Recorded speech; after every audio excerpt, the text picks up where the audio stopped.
1-1 with a 2.53 ERA. Milwaukee needs a win to even the series and give it some life when things shift back to LA for the next 3 games. First pitch is set for 7:08.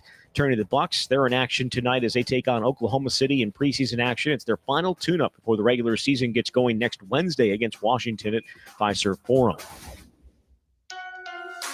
Rural Mutual Insurance, keeping Wisconsin strong. When a company only does business in Wisconsin, that's Wisconsin Strong. Rural Mutual provides all lines of insurance, including commercial, farm, home, and auto. And your premiums stay right here to keep Wisconsin strong. Local agents, local underwriters, local claims adjusters. Rural Mutual Insurance, keeping Wisconsin strong. Well, it's an off day for the Packers up in Green Bay. They'll return to the practice field tomorrow as they begin to prep for a trip to Arizona to face the Cardinals on Sunday. The two teams met at Lambeau Field a year ago, with the Packers winning 34-13. Kick on Sunday is set for 3:25. And Wisconsin get to face number 1 Ohio State on Saturday at Camp Randall Stadium. Buckeyes have beaten the Badgers 10 straight times dating back to 2011. Last time they beat Ohio State is when they were number 1 back in 2010.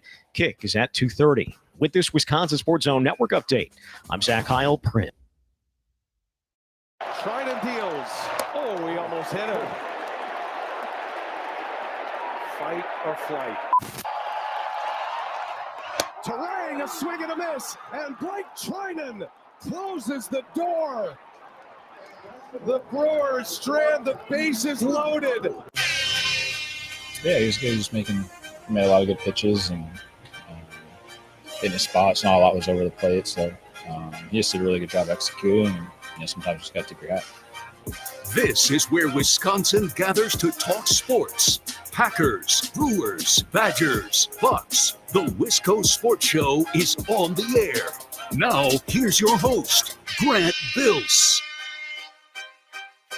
Sometimes you just got to tip your cap, says Christian Yelich. Put a pin in that. I want to circle back to that. But that's how the game ended last night. The Christian Yelich comment, well, it chaps me a bit, is not incorrect. Kind of sets the tone for the beginning of the show. The Brewers were worked by Blake Snell. He faced a minimum through 8 innings. Caleb Durbin got on and was picked off. Very quiet night for the Brewers offensively. So that's where we will begin. They lose game 1. Game 2 tonight, if you win, well, great. It's a 7-game series. It's been pointed out by a good number of people that the Brewers lost game 1 in 2018, or they won, rather, game 1 in 2018 and won game 1 in 2011 and won neither of those series. Good perspective, good factoid, maybe cope. Why not both? It could be a little bit of both. It could be a good fact and also cope as Brewers fans deal with the game 1 loss last night. This is the Wisco Sports Show. My name is Grant Bills. Thank you for being here. We're going to discuss plenty of Brewers tonight. Also lean into some Packers things. We touched a little Packers and Bengals last night. I just don't think it's a very noteworthy game. They won a rather boring, uninspiring game of football. They put a W on the schedule. They're at the top of the NFC North, and they did so in a weekend. Maybe this is cope. Maybe it's a good fact or good perspective. Probably a mix of everything, right? The Bills lost this weekend, and the Lions lost this weekend, and the Commanders, who were favored by, I think, 4.5, at least when Bill and I picked it, they were favored by 4.5. They lost at home last night, had a lead late, and the ball coughed it up. So again, I'm not trying to tell you that Packers Bengals is some barn burner, and you should be inspired by the Packers' prowess after Sunday's game, but it was a win. I do want to talk a little bit more specifically about some things that Matt LaFleur said at his presser yesterday. So we'll line that up probably at around 4:30. Mike Clemens will be here at 5:30, and we'll take your calls throughout, 608-321-1670. And you can comment on the live stream. It's up and running. The best place to watch the live stream, our app, the Wisco Sports Zone app. I was using it this morning to listen to Ebo while I was working out. A very good conversation with Zach Heilprin about the state of the Badgers, and then a very interesting story about how Kate, who is a voice on the morning show, and I think she's been on the show once or twice, Kate Gunderson, Fundy, as I said I wouldn't call her that anymore, told a good story of while she was working at her serving job this weekend, maybe cost UW basketball a recruit by spilling coffee on the mother of said recruit. I was listening this morning on the Wisco Sports Zone app, the best place to listen to all of our shows. You can watch the live streams of all of our shows there too. And of course, that live stream is available on YouTube and Twitter and Facebook and the places that it's always been, as is, the podcast, Spotify, Apple Podcasts, wherever, but that app is a great home base for all of our shows, including the camp and the swing. And I saw Zach and Jesse had Brad Davison on earlier today. Zach, I think being a smartass, it's hard to tell, texted me and said, hey, we have Davison on today as an established member of the Badgers beat. Is there anything you'd like me to ask him? And I did not find that request to be genuine, again, from Zach. So I said, ask him if the presence of Carter Gilmore will be difficult to replace. Haven't had the chance to listen yet. We'll see if that question made it onto the rundown. But you can watch the camp, the swing, all of our shows and all of our podcasts on the Wisco Sports Zone app. A couple of takeaways from last night. Some of them connected, some not. I'll just rattle them off randomly. Number one, I have to admit this. I'm always very honest on the show and on Twitter. I'm typically, even when things make me sound dumb or make me sound like a loser, I typically share those things. And this might be one of them. This might make me sound like a total and complete loser. That's fine. I have no issue wearing this. That Cubs series meant so much to me because it's a rivalry. And by the way, if any Brewers fan or Cubs fan tells you that series didn't mean a little bit more to them, I think they're lying. That series should have meant a little more. Division rivals, first time they ever met in the playoffs. They had basically split the regular season series. It came down to game 5. It was Craig Counsell's return. That series should mean a lot to us, and it should mean a lot to Cubs fans, which is why there's still an internet war going on between the two fan bases that I've mostly opted out of. That Cubs series meant so much to me. And if they had lost to the Cubs in game 5 like they did last night, oh my God, I don't know what I would have done. I would have figured it out. I would have found a way to get on air last night and put together a half-decent show because that is quite literally my job. Like I managed to fill 2 hours. I would have figured it out, but I don't think I would have been doing well. I think I would have been unwell. And I thought going into the NLDS against the Cubs, just advance, just win around, and then we'll see. And I'll adjust. And I just wanted that first round so bad. And after watching last night, I was right in my initial thoughts before Brewers Cubs even started, because that loss last night was so much easier to stomach than any of the losses they had against the Cubs. Now it's a 7-game series, so these games mean a little bit less. But I think the Brewers just needed to win around. I think Brewers fans, we just needed to win around. And again, if that makes me a loser, if that makes it fine, I'll wear it. I also think last night was easier to stomach because the game started at 7 instead of 8, and it went rather fast. A little benefit of Blake Snell just ripping and riding through the Brewers order as quickly as he did. The game didn't take too long, and I was actually able to get to bed at a good hour. And it started at 7 instead of 8, which was always insane that we're starting games in Milwaukee at 8 p.m. Central Time. But whatever. Thing number one, last night's loss, a little bit easier to stomach for me because they'd already beaten the Cubs, because it's a 7-game series, because it was earlier, whatever. If that makes me a loser, fine, I'll wear it. Thing number two, again, these aren't really connected. I'm just spewing the things that I wrote down and wanted to talk about. The Sal Frelick double play. A couple of thoughts. And again, if this makes you sound like a loser, that's fine. I'll wear it. Off the top, I just have to say, and I tweeted this last night at Wisco Grant, Sal Frelick looks incredible. The hair and just the whole thing just looks like that's just a good-looking ball player these days. So I tip my cap to Sal. I got to say, it's also incredibly Brewers that play happened in a loss. I do a hit every Tuesday morning with Brian and Gene on Rock Mornings, 95.7 The Rock in La Crosse, and 92X or 92.9 VX, I believe, up in Eau Claire. I'm 99% sure that's correct. I should really memorize that, but it's the X up in Eau Claire. And Brian was gone. He's on vacation right now, but I talked to Gene this morning, and we were talking about the double play, and I said, Gene, it's just such a Brewers thing that one of the most memorable plays and memorable moments occurred in a loss. And if I am so blessed to have children one day that ask me, Father, tell us about the Milwaukee Brewers. Tell us about some of the best moments. What do you remember? Tell us about your favorite players. I don't know what age kids are when they start asking these things. 3, 4, 10, 11. You put a kid in front of me. I'm so bad at judging ages. And I've had conversations. All my cousins are older than me. And some cousins I don't see very often. And they have kids. And I have such a bad grasp of what it is to have children and be raising a family. And, you know, I haven't seen a cousin for a while, and I haven't seen their kid in a while. And are they talking yet? You know, I'm like, Grant, she's 4. Yeah, yes, she's talking. So I am a bad judge. But back to my original point. If I'm lucky enough to have kids one day, I said, Grant, tell us about, you know, what did you see? What did you get to witness and experience as a Brewers fan going? I said, well, let me tell you about this very famous, crazy double play that happened. Sal Frelick, you know, flowing hair and toe, leaping the wall, catching the ricochet, throwing it to Ortiz, who threw it to the plate. Contreras got the force and then ran to third. What presence of mind? And they said, wow, Dad, can we watch the replay? Yep, I'll just pull out YouTube. It costs $60 a month now because by the time I have kids, YouTube will cost probably about $60 a month with ads. Without ads would be significantly more. And we'd watch the play and they say, well, Dad, did they win the game? Oh, no. Oh, no, son. Oh, no, daughter. Oh, no, they did not. It's just of course they don't win the game. It's a very Brewers thing. Now let me tell you about the back-to-back Sal Frelick and Jake Bauers home runs. Well, certainly they must have won that game. Oh, well. Again, this will be part of my hypothetical sports education for my hypothetical children one day. I was dying at this exchange in Pat Murphy's press conference, and we played this during Bill's show earlier today, and I marked it down, and I wanted to replay this because it made me laugh so much. Jason. Murph, on the double play, just making sure that it seemed like everybody on the field was confused except your three guys who handled the ball. So I just wanted to make sure that, do you ever talk about plays like this or practice plays like this, or is that impossible? Sal is one of the most intelligent baseball players you're going to find. He gets it.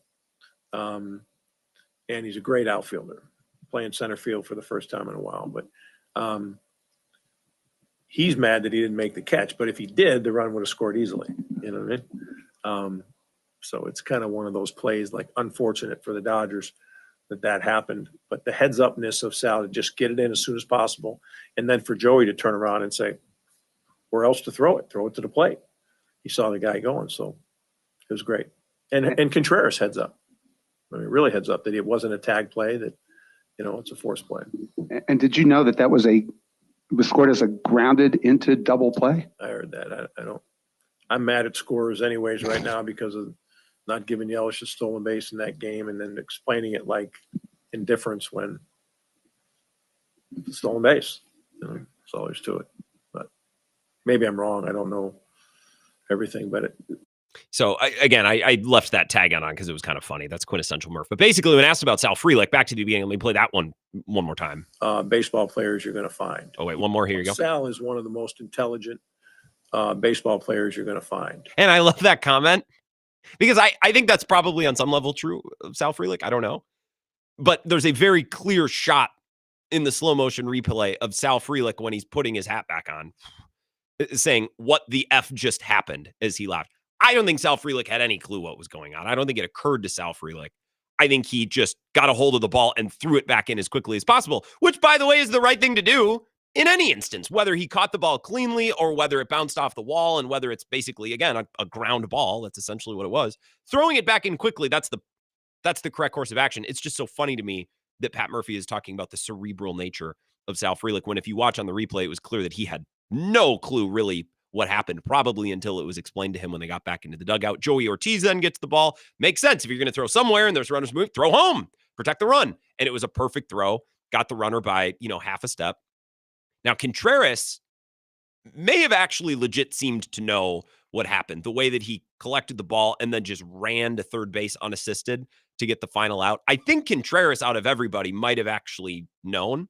And shout out to the umps, because it looked like every single umpire, especially the one in left field, read it correctly and called it correctly. Because if that hadn't happened, maybe the play is killed or nobody knows. So now we got to go back. And if we got to go back, maybe runners are assigned to go back to their bases. But it was called correctly on the field. The Dodgers didn't read it correctly. And again, I don't think many Brewers players read it correctly either. But Sal Frelick has the ball. What do you do? Throw it back in. Joey Ortiz has the ball. Runners are moving. Where do you throw? Throw it home. Contreras, I think, might have known the way that he operated and took the ball to third base. I think he might have had a clue, and maybe he was assisted and heard the umpires in a way that Sal or Ortiz probably couldn't have, just because they're farther out. They're away from the hub of where the umpires are actually physically located.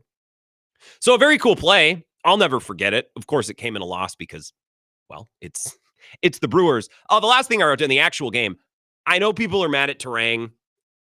I think it's more anger about the loss that's got to get deflected somewhere. And Terang is the easy pick because he was the final out.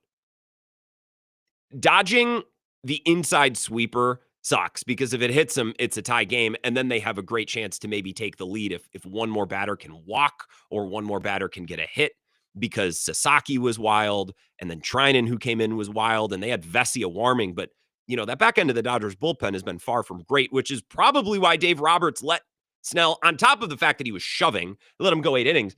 Let's not act like starters who are shoving in postseason games are often allowed to throw 103 pitches. I think if that Dodgers bullpen had been performing up to snuff, maybe in years past, or if Trinan was shoving or Vesey. I think Vesey at times has looked good, but we have a rather small sample. I don't watch a ton of Dodgers games. I know that bullpen is so beleaguered. It's like, okay, well, I'm not going to feel bad for the Dodgers. Their bullpen's not performing up to snuff. Say a prayer for the Los Angeles Dodgers, right? Dodging that inside sweeper sucks. It's, as Brian Anderson said on the call, flight or fight. And I truly think that is baseball. Like, that's baseball. That happens. That's bad luck. Just like a robbed home run turned double play that allows 0 runs. That's baseball. Or as William Contreras interestingly said in his Player Tribune article, the ball is round, which is his way of saying you never know which way the ball is going to bounce. But as we explained at the time, a round ball typically bounces in an expected way. Now, football, well, the football is shaped like a football. Well, that's, that thing will bounce everywhere. An expression saying, well, the ball is round. Well, okay, I understand the sentiment. I don't know if it plays out in practice. The Brewers got a little bad luck in the 9th. They got some good luck in the 5th or the 6th or whenever they recorded that double play. The swing and the miss up high is rough. I mean, the ball was pert near at his eyes. He's protecting the zone. He misread it. It's a bummer. It sucks. The real issue was one hit through the first 8 innings. And our friend, not Bob Keselowski, had this graphic. And I'll throw the tweet up on the screen. Through 7, the Brewers have hit 3 balls in play that were not ground outs. 2 fly outs in the 2nd and 1 line drive single in the 3rd. Well done, boys. The ball was flying at American Family Field last night. They just couldn't elevate. They just couldn't get it up. And because Snell was so good, he was unbelievable last night. The offense in a vacuum through 8 innings last night is not that concerning. I don't know that there's many offenses on earth that would have put together a lot of quality at bats and good innings and scored a lot of runs against Blake Snell last night. That's one of the best playoff performances I've ever seen. But Brewers hitters now are quietly struggling. They're 11 for their last 90. I saw Jay Cutta, the stat guy, the White Sox guy on Twitter, point that out last night. And 2 of those games were at Wrigley. Okay, all right. But my question going all the way back to July, and we've circled back and we've hit this again and again, can this Brewers type of offense score enough runs against only the best pitchers? And at this point in the season, you're only seeing the best. Can you pass the baton and fight and scratch and claw and Murphy ball your way to enough runs to win a playoff series? Now, against the Cubs, I think that was tested more than it would have been in the regular season, but you're still going up against Colin Ray and Matt Boyd on short rest and starters that I don't consider to be elite. Blake Snell is elite. Yamamoto has a chance to be elite. If they get to him early, we've seen that he'll crack. But that remains my question about this Brewers team. Can you fight and scratch and claw and small ball and Murphy ball your way to enough runs over the course of a 7-game series when you're only seeing the best arms? Now, last night, I don't really know if we can draw any big picture conclusions because, again, I think the best offense in baseball would have had a miserable night against Blake Snell the way that he was throwing. But something to monitor. I remain optimistic about the Brewers offense tonight. We'll see. It's just a gut feeling because I think they're going to be so fired up to see anybody that's not Blake Snell. And I think some optimism and some good aggression will come from that. The pitching and Freddie Peralta, that's another thing we can continue to discuss, and I'll take your calls. We got loaded phone lines already. We'll talk Brewers with you right after this 3-minute break. 608-321-1670. This is the Wisco Sports Show with Grant Bills on the Wisconsin Sports Zone Radio Network.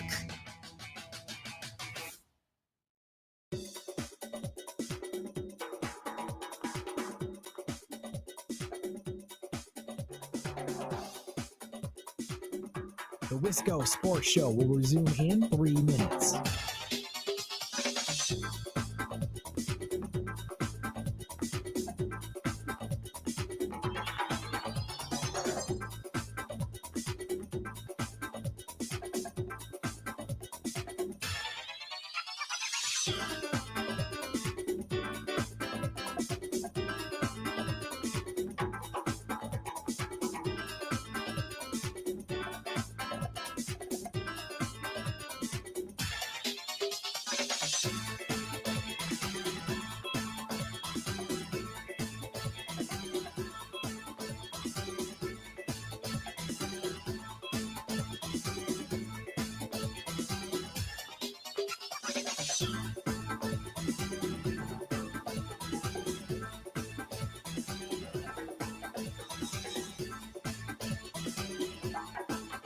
The Wisco Sports Show will resume in 2 minutes.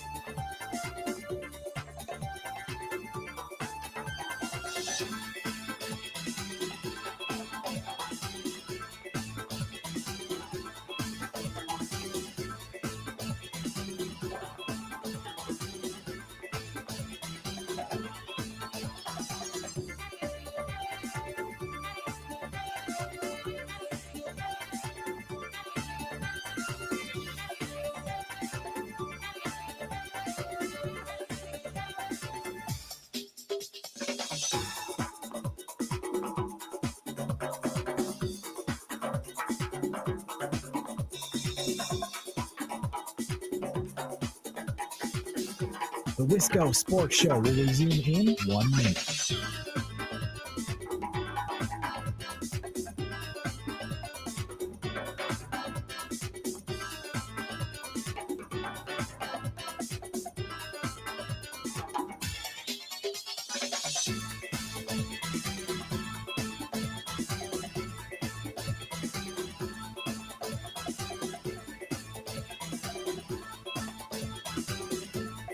The Wisco Sports Show will resume in 30 seconds.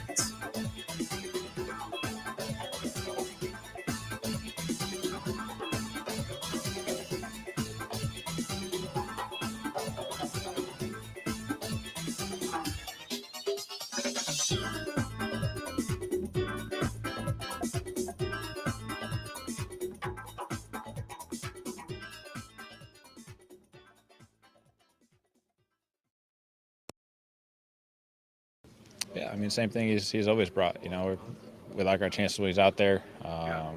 He's a great pitcher, and he's going to give us a shot to win. So, flush this one and, get ready for tomorrow.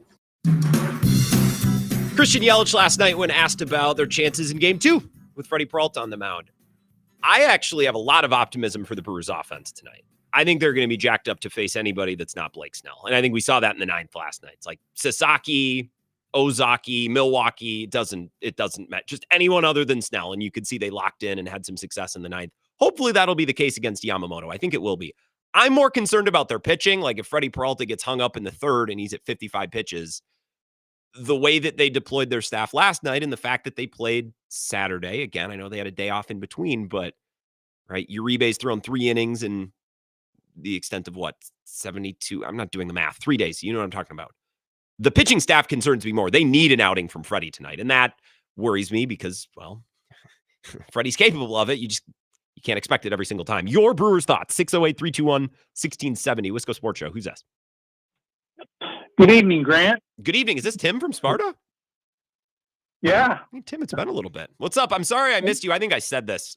Maybe we chatted since. I missed you at Flipside during Oktoberfest by 5 minutes. I felt bad about that. So it's nice to hear from you. Oh, I couldn't stick around. It was one of those quick stop and go deals. So well, and thank you. Just if nothing else, for stopping and saying hi to Ebo. They were jacked up. So thank you for doing that. I'm sorry I missed you. Well, I really wanted to find out if Ebo did look like he was 12, and I thought he looked more like he was 14. So he's got a youthful exuberance for sure. Yeah. Yes, he does. The reason I'm calling tonight is I wanted to say this ever since the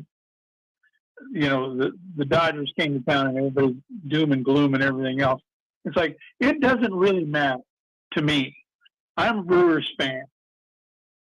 But this next series, yep, I knew we were going to run into a buzzsaw that is the LA Dodgers, because they started playing like the LA Dodgers the last month of the season. Yeah. If you can get to their bullpen, that's where they're weak. Otherwise, you got guys that can hit the ball everywhere at any time. I mean, it is what it is. But for those people who are saying that beating the Cubs is not the second best thing to winning the World Series, yeah, they are lying. I just want Tim, here's what I want. I just want everybody to be honest that series meant a ton. I'll be honest. That series, it wasn't my Super Bowl. It wasn't my World Series, but it was the next closest thing. It's a rival. It's Craig Counsell. That's what it should be. So I'll at least be honest about it. What I don't like is Cubs fans saying, oh, it was just another series, or Bruce saying, no, it wasn't. So yeah, I think there was a big come down after that. And last night's loss hurt a little bit less than those 2 losses at Wrigley. And again, I'll just be honest about it. Well, I don't see any reason why you need to lie. I mean, Cubs fans lie all the time. That's just second nature to them, because most of them are from Chicago. I see. And it's second nature to them. I worked out of Chicago for 11 years, and trust me, finding an honest guy is in Chicago. Sports fandom is really, really, really hard. The average person in Chicago is like everybody else, tells the truth whenever, but not a Chicago sports fan. They've been in denial for so many years. They know nothing but deny, deflect. Interesting. So but the game, I know I'm running on and on and on, but beating the Cubs was so sweet. Watching Craig Counsell's face crumble on that last out, and then when the replay of the 3 home runs takes and you watch his face just sink into his feet, there's just something really, really, really satisfying about it. That's okay. And I'm happy to admit it. Yeah, so, and I'm not gonna harp on it, Tim. It had been a while since we chatted, so I will allow you to harp on it. Moved on to the Dodgers. And I said yesterday, you get 24, 48 hours, you get until the next series starts. But Tim, we hadn't talked, so you get an exemption because I hadn't heard you on this show in just a little bit.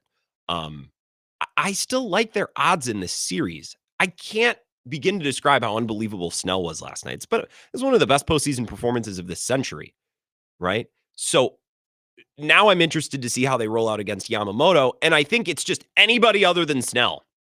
I expect there to be a lot of excitement and a lot of energy in a way that maybe there wouldn't be had like Kyle Freeland shoved it up their rear end. And that's what I told Bill earlier today. It's like, look, if you're going to get shut down, all right, fine. I'd rather have it come from Blake Snell, who's done this in the postseason before. What I can't handle is when you get shut out for 4 innings by Ben Brown, or when you get, blanked over 7 innings by Kyle Freeland or whoever the F. You know what I mean? At least you had a bad night against a guy who's actually really, really good and a lefty. Of course. 608-321-1670. This caller and then one more. So for the other caller that's on hold, hang on. I promise I'll get right to you. Wisco Sports Show. Who's this? Hey, Grant. What's up, my man? Hey, Big Ron. How you been? I've been good. Was in Madison. Saw your boy Evo over the weekend. I saw some pictures. I was jealous. Better than the game. Yeah. The tailgate at the Blue Moon was certainly better than the game. Oh, much better. And I was only at the game for about 15 minutes, and then I left and I met Badger Buddies at a bar, and we watched the Brewer game. You didn't even make it to the jump around. For shame. An alum. Oh, where's the support for your administration and your athletic department? You spoiled rotten. Yeah, well, what can you say? But look, look, getting back to the Brewers, I get your point about how big that Cubs series is, but the only way we're going to exorcise the demons and the ghosts of all the terrible, classless Cub fans on Twitter is to win a World Series, because that is their one dig that they have on us. Yeah. That's their one stale, generic. No, it's I don't know that it's stale or generic. It's a pretty significant one. A championship goes a long way. It's stale and generic in the fact that they've been throwing it in our face since 2016. It's been 9 years now. I mean, I'd be throwing. You have no rings. Here's your trophy case. You haven't won anything. What have we been doing to Vikings fans for the better part of however many years? You know what I mean? I'm not saying I like it. I'm saying there's some things as a fan base you just got to eat, and this is one thing you got to eat. I think Cubs fans just have to eat this whole L flag. They're not eating it. I'm not saying I'm a better fan. Big Ron, I'm up against it. We'll talk more later this week. I'm not saying I'm this great fan. I'm not. It's just I'm honest about this stuff. Like, yeah, I'm gonna revel in beating the Cubs, and then I'm gonna move on. And the Cubs can throw their World Series ring in our face, and I have to eat it because my team doesn't have one. Right? There's good-natured trash talk. There's good-natured ribbing, and sometimes you have to take it. Sometimes you're better off ignoring it. I'm not that bent out of shape about Cubs fans on Twitter because I don't follow that many. Follow our guy Sam Olber, some beat reporters. I did extend an olive branch to, Cody Del Mendo, because he was dumping on Bill, and I came to Bill's defense, actually. The year 2025, I'm just fighting Bill's battles on Twitter. Because, again, you get 24, 48 hours. We did that yesterday. And now it's on to the Dodgers. So, and again, to my original point, last night was Snell. And tonight I'm interested to see how the offense shows up, because I think they better be chomping at the bit to get the bats going against anybody else. Let me swing at anybody else. It was clear they saw that against Sasaki. It was clear that they were putting together at bats against Trinan last night. I just think anybody other than Snell, even if Sasaki comes out and throws good pitches, I wouldn't put it past the Brewers hitters to just jump on him anyways. One more call here. Thank you for waiting. 608-321-1670. Wisco Sports Show. Who's this? Hey, Grant. I don't know about last night. That hurt. That really hurt. That sucked. Would have been the perfect opportunity to steal one. And when you're playing the evil empire, you got to get everything you can. And, last night we just couldn't do it. Bryce Terrain swinging at that last pitch broke my heart. I don't mean to downplay it. Last night's loss hurt a lot. The frustrating part is I got so revved up in the ninth because they're showing Blake Snell in the dugout. Can you imagine had his bullpen blown it? And then, Cone, you're a listener of Sports Talk Radio. You know how this works. What would everybody be talking about today? How could Dave Roberts pull Blake Snell? Oh, my God, the analytics, blah, blah, blah. That would have been so fun. I wouldn't have even agreed. Blake Snell thrown 103 pitches. It was probably time, but I just would have loved to be able to live in a world today where the Brewers got blanked and Snell faced the minimum and they were still able to win. Because, Snell would have been pissed and Dave Roberts would have had to eat it. And I'm bummed that the Brewers lost that game. And I'm also, upset that we are robbed of that reality today because it's a reality I would have loved to live in. Yeah. And another reality we're living in right now, Christian Yelich has not had a postseason RBI since Game 7 of 2018. It's on my rundown. We might just get to that next, I think. I give him credit for that walk in the ninth. That was a good at bat. I seriously think as soon as Snell was out, all the hitters were like, they were rejuvenated. They're like, oh, okay. Yep. Like, we can lock in. We can do the Brewers things. I think they were so battered down where it almost just felt hopeless for them for the first 8 innings. And I would like to say, well, you got to battle and you got to, man, when Snell's going like that, it's really hard. But it was clear how much they locked in that ninth when they had an opportunity to face literally anybody else. Yeah, and all you just needed was one hit, one frickin' hit. But optimistic about tonight. Let's see. Let's get to their pitching early. If I'm the Dodgers right now, I'm a little concerned about our bullpen. Yeah. So, let's get to the bullpen early and see what happens. Well, and an early lead, a big offensive explosion early. Cone, great call. Appreciate it. Thank you for rounding out the segment. If you can get 4 or 5 on Yamamoto between innings 1 and 2, you let Freddie cruise a little bit. Right, then maybe you're able to use Tobias Myers and you don't need to deploy leverage guys because a lot of those guys. Now, Koenig pitched last night, but he didn't pitch Saturday, so he should be available. I would imagine Uribe's down. I don't know about McGill. It would be 3 times in 4 days, but he's only pitched 1 inning. He hasn't been closing. I don't know. Maybe Ashby would be available for an inning. He pitched Saturday and he opened yesterday, started yesterday. So I'm more worried about how they're going to bridge innings 1 through 9 with the pitching staff. I am baking in some level of success for the Brewers offense tonight and assuming they're going to get it because I think they're going to show up jacked up to swing at anybody that's not Snell. I hope I'm right. And if Yamamoto shoves it up their rear end, I guess we'll have that conversation tomorrow. But I don't think that will be the case. I want to talk about Christian Yelich after this break, but we got one last call. We might as well just take it now. We don't need to wait another 5 minutes. Wisco Sports Show. Who's this? Oh, man, rapid fire. Tony from Texas. Hey, Tony. Hey, I watched the Brewers approach at the plate. This is my beef with the team yesterday. Okay. Almost every righty besides Durbin is trying to pull it, and I don't get how you not figure out it's going to be an off-speed pitch or a curveball on your hand. A lot of off-speed from Snell last night, yeah. Okay, but Grant, you and I know that's coming. It's easy. I play baseball at a fairly high school level. I bet, yeah. So you kind of know it's coming, and you just wait for that pitch. It's like they're hitting knuckleballs. They don't know it's going to where it's going, and I don't get that. This is it's a poor approach to hitting. Christian Yelich is just getting blown by. He should not play against lefties. That's awful. And you were right. It was like Christmas morning when they took out Snell. Yeah. Who, by the way, number 7 is not a real number for a pitcher. That's a terrible number for a pitcher. He looks like a tire salesman. With respect to tire salesman, he looks like he should be on the show Tires with Shane Gillis. Yeah. What is he doing? Calculus in his back pocket there, trying to figure out math equations? He's got the pitch com. It's on his belt. He's calling his own game. What a bunch of BS that is. But I agree. Hey, I tip my hat. If I had a hat on, I'd tip my hat to him. The guy did good. But with that being said, 7-2 Brewers today. They bounced back. Quick turnaround. I love it. Contreras is right. They got some momentum going. And hey, Cone Roller, is he having a party for the Packers this weekend? Yeah. I'm in town, man. I didn't hear anything. Are you going to Phoenix? I feel like you always go to Phoenix for these games. Are you going down there? Oh, hell yeah. Okay. Hey, yeah.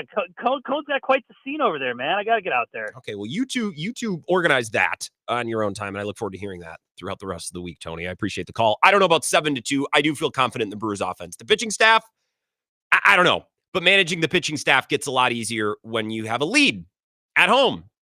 And I do on some level expect that tonight. I guess I feel optimistic. Is that really what I'm saying right now? Mike Clemens in an hour. Coming back, I want to talk about Christian Yelich. This is the Wisco Sports Show with Grant Bills on the Wisconsin Sports Zone Radio Network.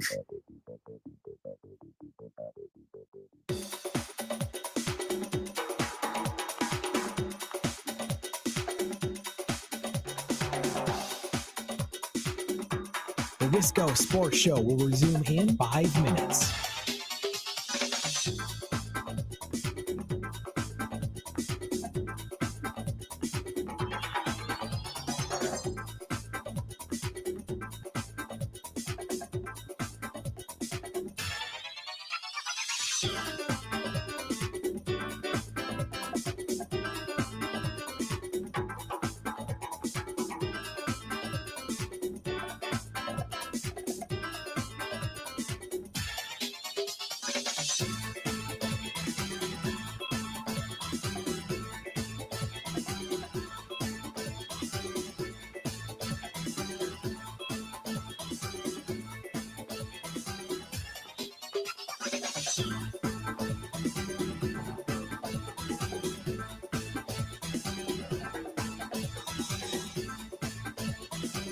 The Wisco Sports Show will resume in 4 minutes.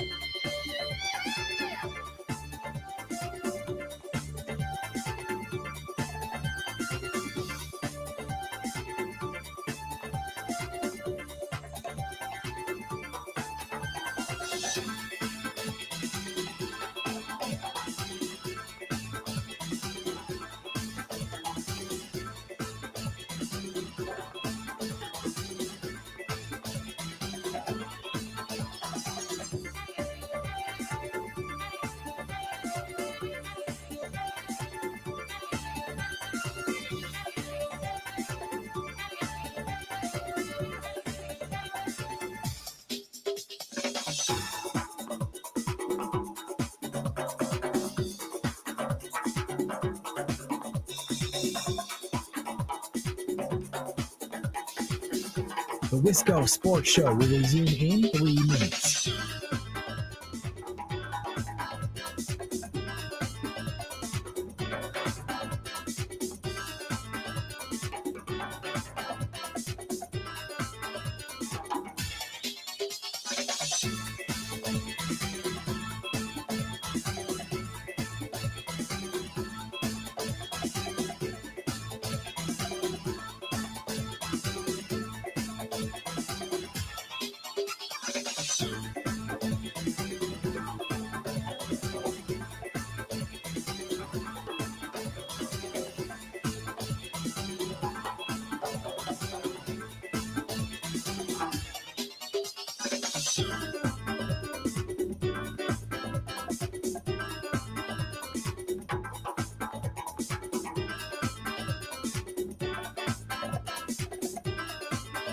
The Wisco Sports Show will resume in 2 minutes.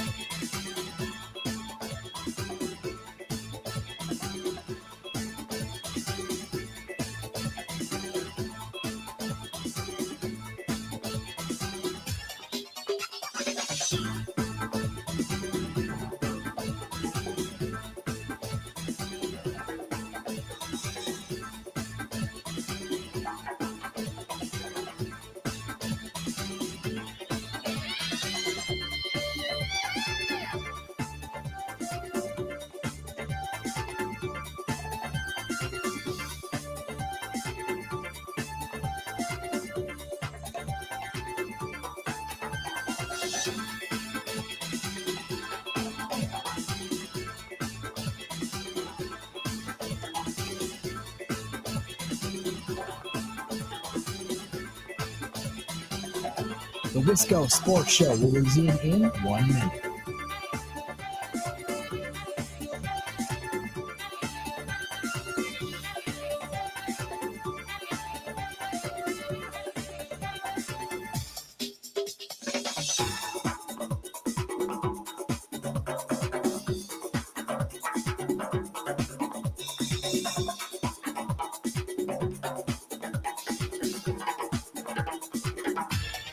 The The Wisco Sports Show will resume in 30 seconds.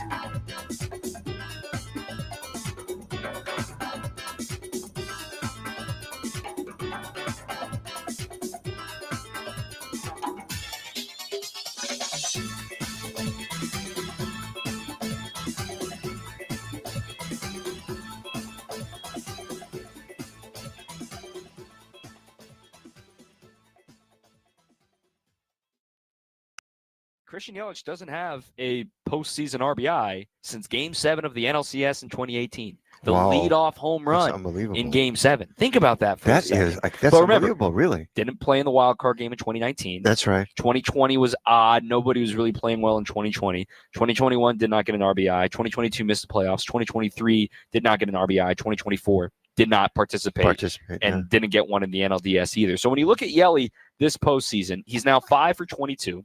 That's a 227, but a 346 on base. He's got 4 walks and 4 strikeouts and 1 double.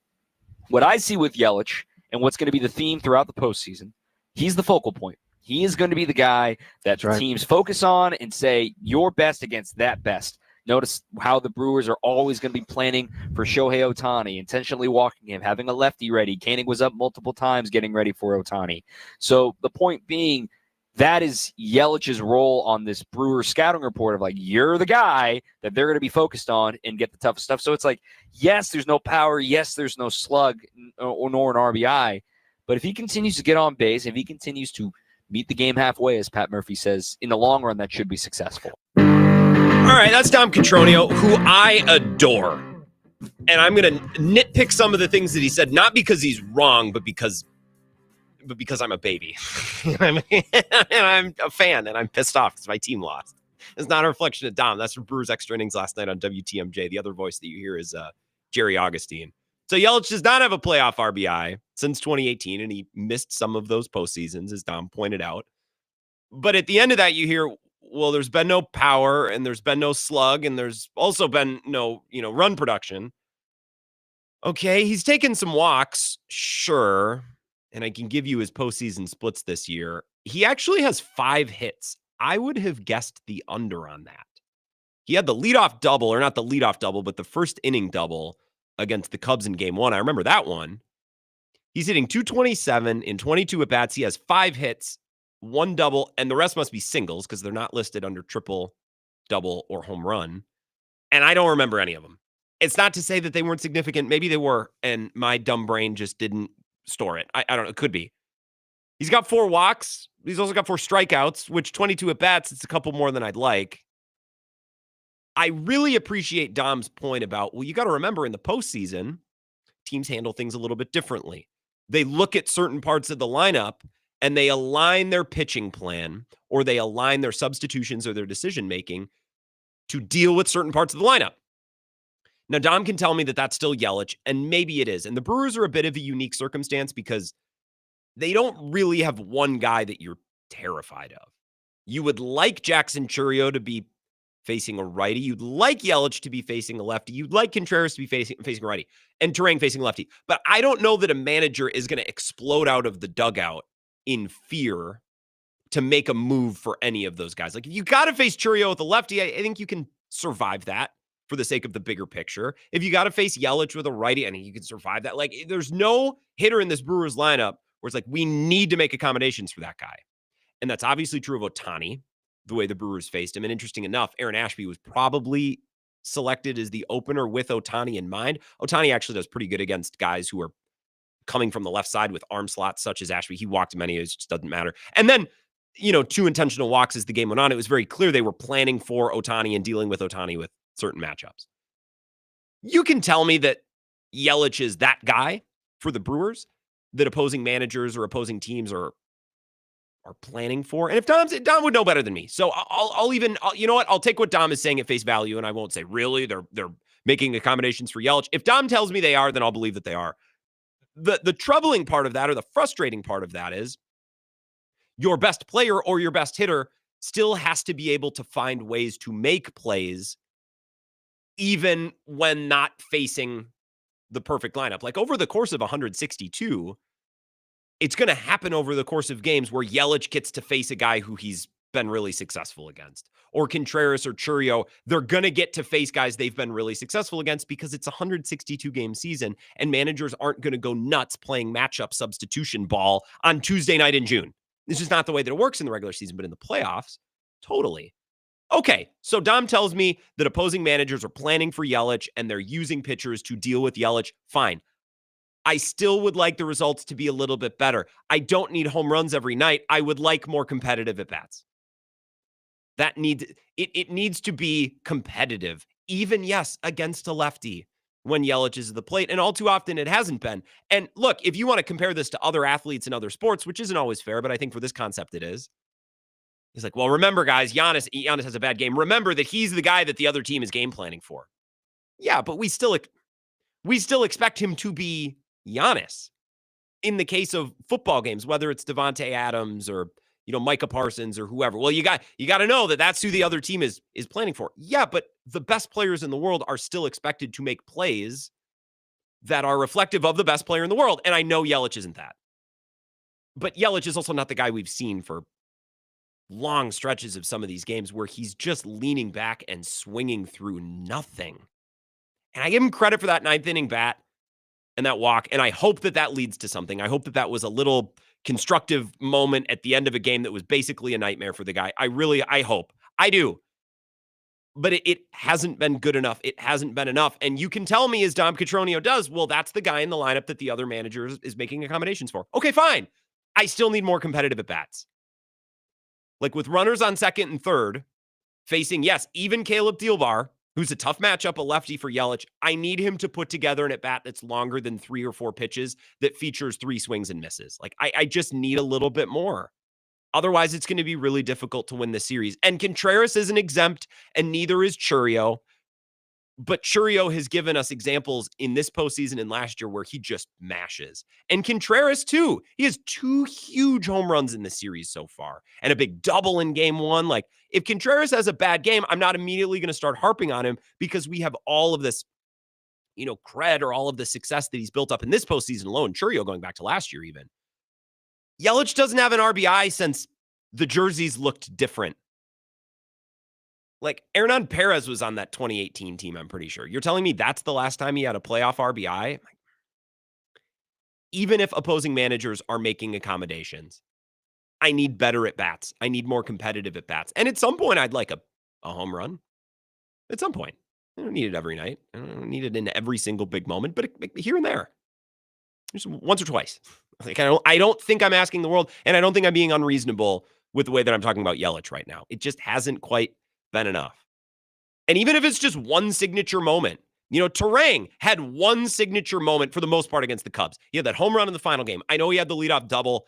He was a part of the hit parade against Boyd in the first inning of game 1. Everyone was a part of the hit parade. Terang basically was very bad and had one signature moment. And if the rest of the team, as this Brewers lineup, as Dom himself has explained, it's 9v1 and it's everyone passing the baton and meeting the game halfway. One signature moment, if the rest of the team's doing their job, could be enough. But we don't even have that from Yelich. Right? Even if we don't get quantity, at some point I'd like quality, and we're getting neither. And I think that starts with better at bats. Yes, even against lefties. The highest paid guy and the stud in your lineup, I expect slightly better at bats, even when you're facing Caleb Thielbar, who, let's be real, is not exactly prime Josh Hader. He's just a lefty. And he's a solid one, but it's not that effort should not be that futile. And the efforts last night for Yelich should not have been that futile, even though Blake Snell is really good and a lefty. Oh, lefty. I know. Oh, God forbid Christian Yelich may contact the ball against a lefty. I'll get to some of your texts in the final segment of this hour. A little Brewers odds and ends, and then we'll get back to the phone calls hot and heavy at 5 o'clock. It's the Wisco Sports Show. Remember, Mike Clemens at 5:35, the show presented by In on the River. Beautiful time of year to go over there. So make your reservations, inontheriverwi.com, 608-534-7784. In Trempealeau, right on the river. The scenery is beautiful. You can bring the boat. The marina's right there to do some fishing. And at the very least, go enjoy the scenery, maybe play a round of golf, hike Perot, hit an apple orchard, and then walk down to Sullivan's. Get yourself the prime rib on Friday or Saturday night, the salad bar. It's the place to be. So inontheriverwi.com or In on the River Trempealeau on Facebook. Tie up some loose Brewers odds and ends and wrap up the first hour of the show next. This is the Wisco Sports Show with Grant Bills on the Wisconsin Sports Zone Radio Network.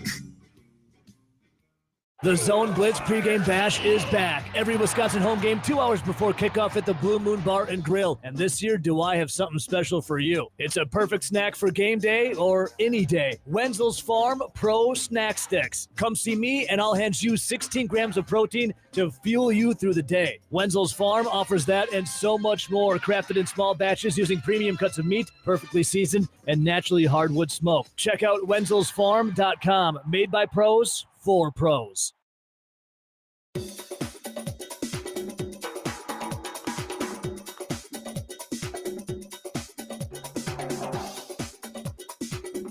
The Wisco Sports Show will resume in 3 minutes.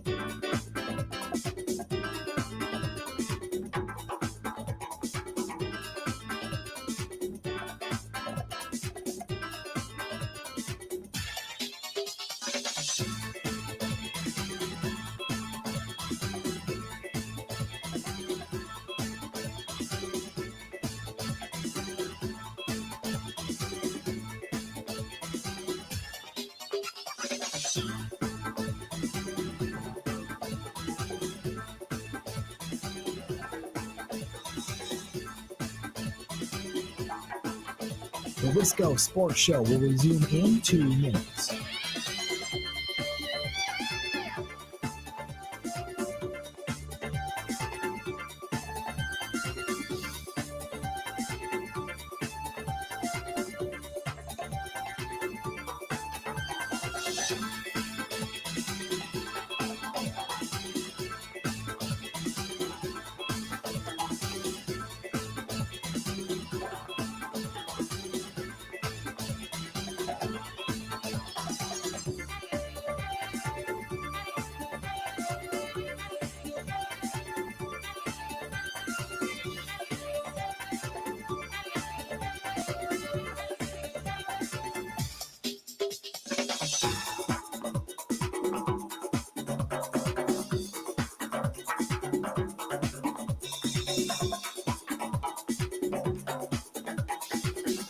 The Wisco Sports Show will resume in 1 minute.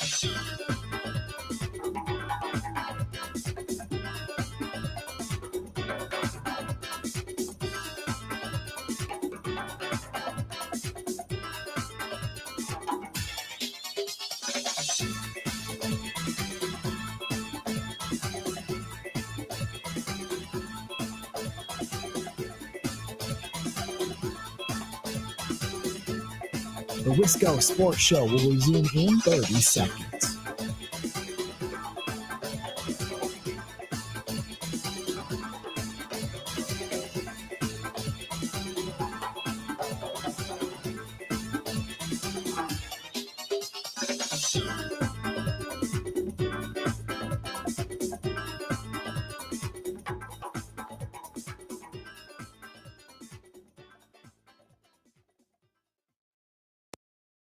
Yeah, I mean, that's not an easy thing. It's a natural reaction.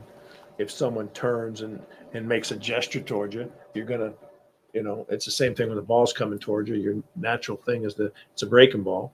Your natural thing is to do that. And I know he was thinking the same thing after the ball went past. So it happens. He'll learn from that situation.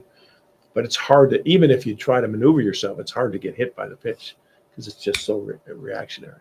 It sucks. It is what it is. Natural reaction to kind of get out of the way, and there's nothing I can do. I can't go back. And then I was looking up at the top of the zone for the sinker sweeper that he's throwing, and he threw reinforcing, and it took off. So, yeah, it is what it is.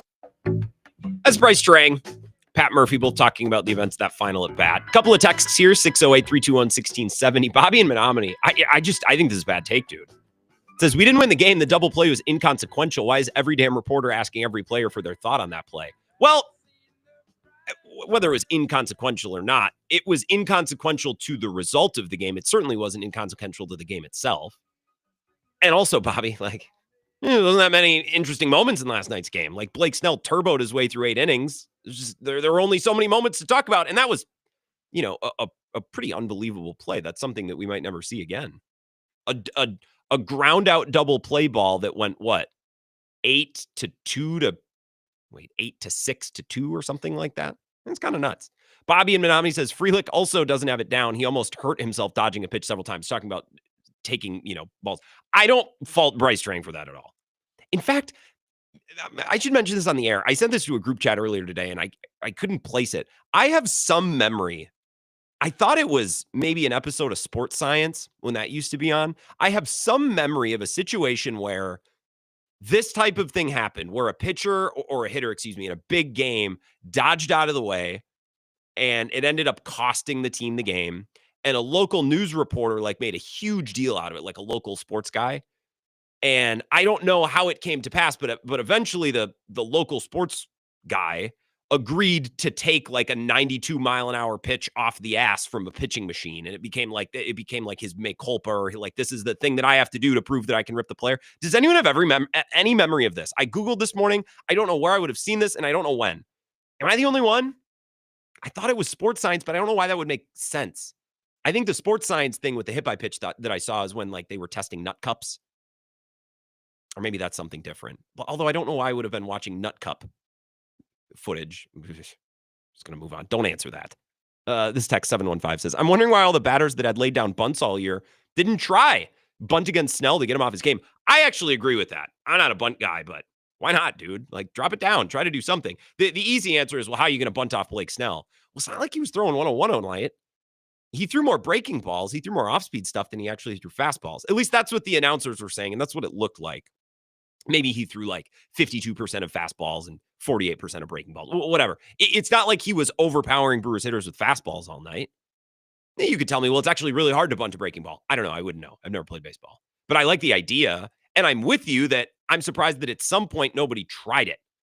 I'm surprised that at no point Pat Murphy was like, all right, get up there and see if you can, get this guy to pitch out of the stretch or out of the windup or whatever. Change, make him deal with a runner on base, make him field a ball, just do something to try to throw a changeup in rhythm or try to literally anything. I'm with you on the bunting, actually.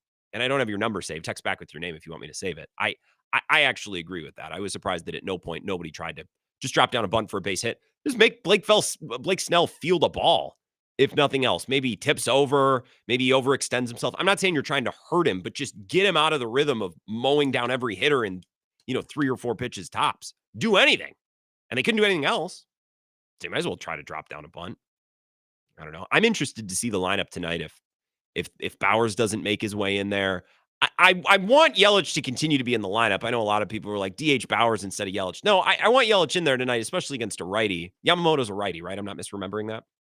In any event, I don't want Yelich out of the lineup. Jake Bowers might be an intriguing option. I don't know. But he's been so good in every spot. I almost like keeping him as a pinch hitter. So you have the flexibility to use him in a certain spot if you want to yank Ortiz and then switch out Monasterio or something in late inning. I don't know.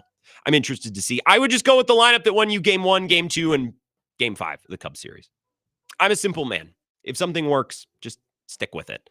We're going to get a 2-minute update. No need to switch us off here. We're going to get the latest in Wisconsin sports from Zach Heilbrunn, and then we're right back to your phone calls on the other side to begin hour number 2 at 608-321-1670.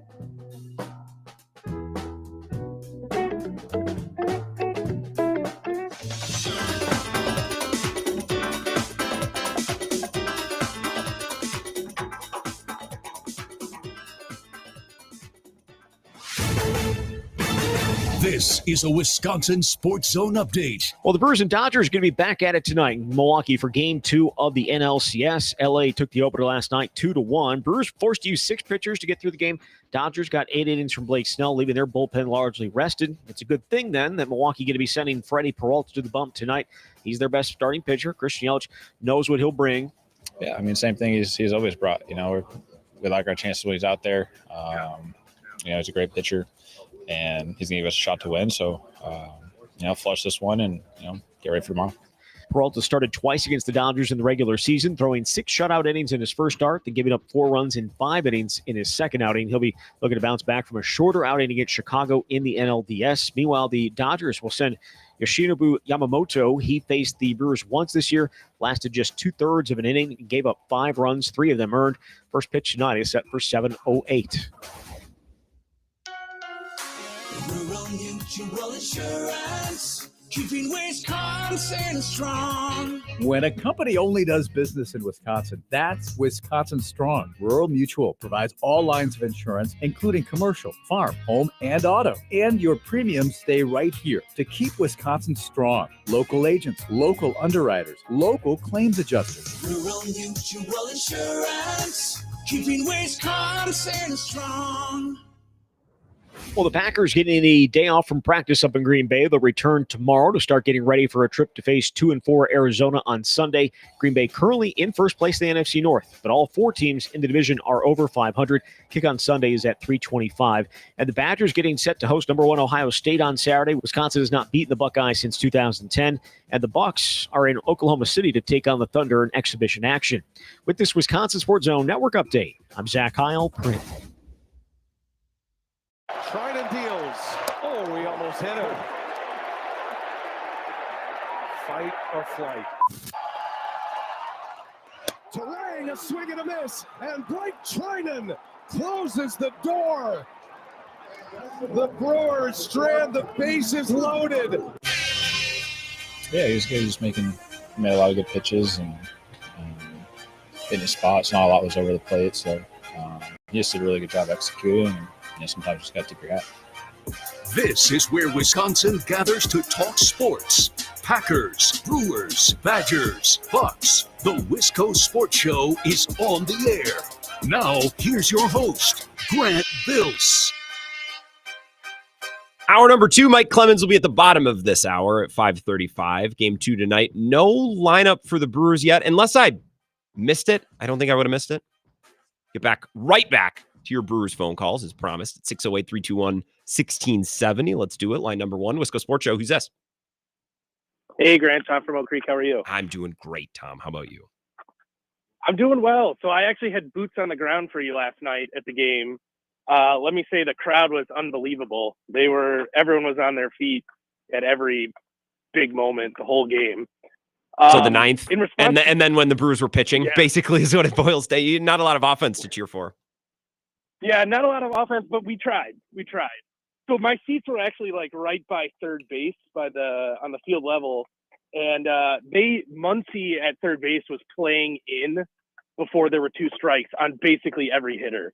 So bunting, especially with Snell falling off towards third base side, sure. The Dodgers were really defensively shifting that way. So I think it would have been, I agree with you getting Snell off the mound, but I think it would have been a tough situation to bunt into. Do you think Muncy's going to make that play more? Look, Tom, what's the difference? Maybe. I know you're not arguing with me, but my thinking is drop down a bunt and it might get fielded by Muncy, who I don't really trust to make those types of plays. Is that any better or worse? Are you worse for wear than seeing 4 pitches and striking out on, 3 of those 4 pitches being strikes? I guess the point of the texter, and I agreed, is that it was worth a shot at some point. And I'm kind of surprised they didn't try it at some point. I agree in the fact that by the 6th or 7th inning, everyone's looking around going, when is the last time we hit the ball out of the infield? All right. So, yeah, maybe in that regard. And the Brewers have got to get more from Yelich. They just have to. Even his hits in game 2 against the Cubs were seeing eye ground ball signals. Yeah. He's in one of these funks where he's 3 outcomes at the plate, strikes out, roll over ground ball, or takes a walk. And we need some pop out of him. Yeah, again, if Yelich isn't going to produce it at a huge level, I appreciate it. Are you going to the game tonight, Tom? No, unfortunately not. My kid's sick at home. Yeah. But hopefully if we get to game 6, maybe. Excellent. Well, go be a family man, Tom. I appreciate the call. Again, as I said before we broke at 5 o'clock, for those who have joined, I don't need Yelich to hit a home run every single night. I'm actually good if he's getting on base and he's extending at bats and walking. That's additive. That does a lot. That passes the buck to the next guy, and that's important for this Brewers offense and the way that they operate. It's just that if you're not going to get any slug and you're not going to get any pop and no run production, you got to walk a lot, man. And way too many of his at-bats have looked really uncompetitive.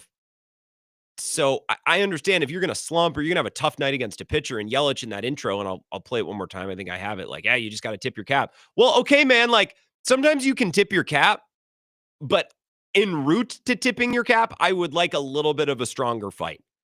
You know what I mean? Like fight valiantly on the way down instead of watch strike one, swing and a miss at strike two, watch ball one, foul off another, and then swinging and missing. Like I just need a little bit more. This is, again, you just heard this in the intro, but this is Christian Yelich. Yeah, he was good. He was making on Blake made Snell. a lot of good pitches and hitting his spots. Not a lot was over the plate, so he just did a really good job executing. And sometimes you just got to tip your hat. And I'm not trying to pick on Yelich.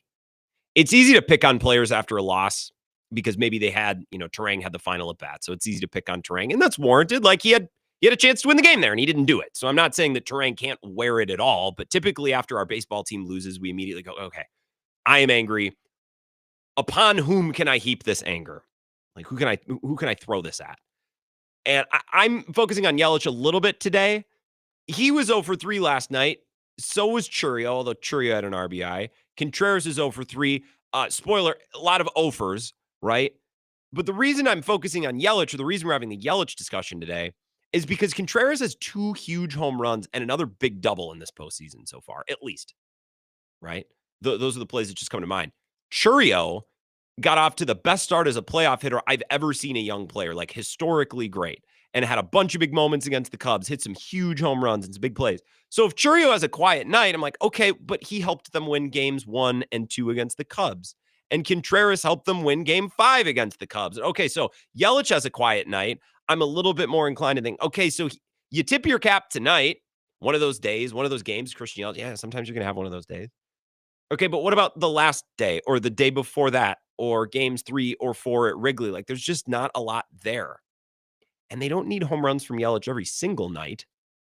But here and there, give me a moment. In the Cubs series, Turang was pretty bad. He had a double in inning number 1 of the first game. Then again, a lot of guys had doubles. It was a hit parade against Matt Boyd. So I'm not discounting that. But I don't know that Turang or Churio or Contreras or anybody, I don't know that anybody did anything unique in that first game. Let's set that to the side. A little unfair, but you get my point. Like everyone was teeing off on Boyd. Set that to the side. Turang had a pretty miserable series against the Cubs. But you got that signature moment and that big insurance run in game 5. Okay. You can have a quiet series, but if your one big play is something that's absolutely massive, okay, well, that carries some weight. That carries a little bit more as it would, if it was the regular season, you have a really quiet week, but you have a huge double on Friday night. You're like, well, it's a little different. We're grading and we're judging a little differently. I want to give you this audio of Dom Catronio. This is on Brewers Extra Innings last night, talking about Yelich, and there's some things that we were nitpicking back at 4:30 for those who missed it. Christian Yelich doesn't have a postseason RBI since Game 7 of the NLCS in 2018. The leadoff home run in Game 7. Think about that for a second. That's but remember, unbelievable, really. Didn't play in the wild card game in 2019. That's right. 2020 was odd. Nobody was really playing well in 2020. 2021 did not get an RBI. 2022 missed the playoffs. 2023 did not get an RBI. 2024 did not participate and didn't get one in the NLDS either. So when you look at Yelly this postseason, he's now 5 for 22. That's a 227, but a 346 on base. He's got 4 walks and 4 strikeouts and 1 double. What I see with Yelich and what's going to be the theme throughout the postseason, he's the focal point. He is going to be the guy that teams focus on and say, you're best against that best. Notice how the Brewers are always going to be planning for Shohei Ohtani, intentionally walking him, having a lefty ready. Koenig was up multiple times getting ready for Ohtani. So the point being, that is Yelich's role on this Brewer scouting report of like, you're the guy that they're going to be focused on and get the toughest stuff. So it's like, yes, there's no power. Yes, there's no slug nor an RBI. But if he continues to get on base, if he continues to meet the game halfway, as Pat Murphy says, in the long run, that should be successful. So in the long run, that can work as long as Contreras has pop and Churio has pop and, Vaughn continues to give you moments. I'd like to think that Yelich is just not going to be an on-base merchant. That's what he became, and that's what we coped with in 2020, 2021, 22, and 23.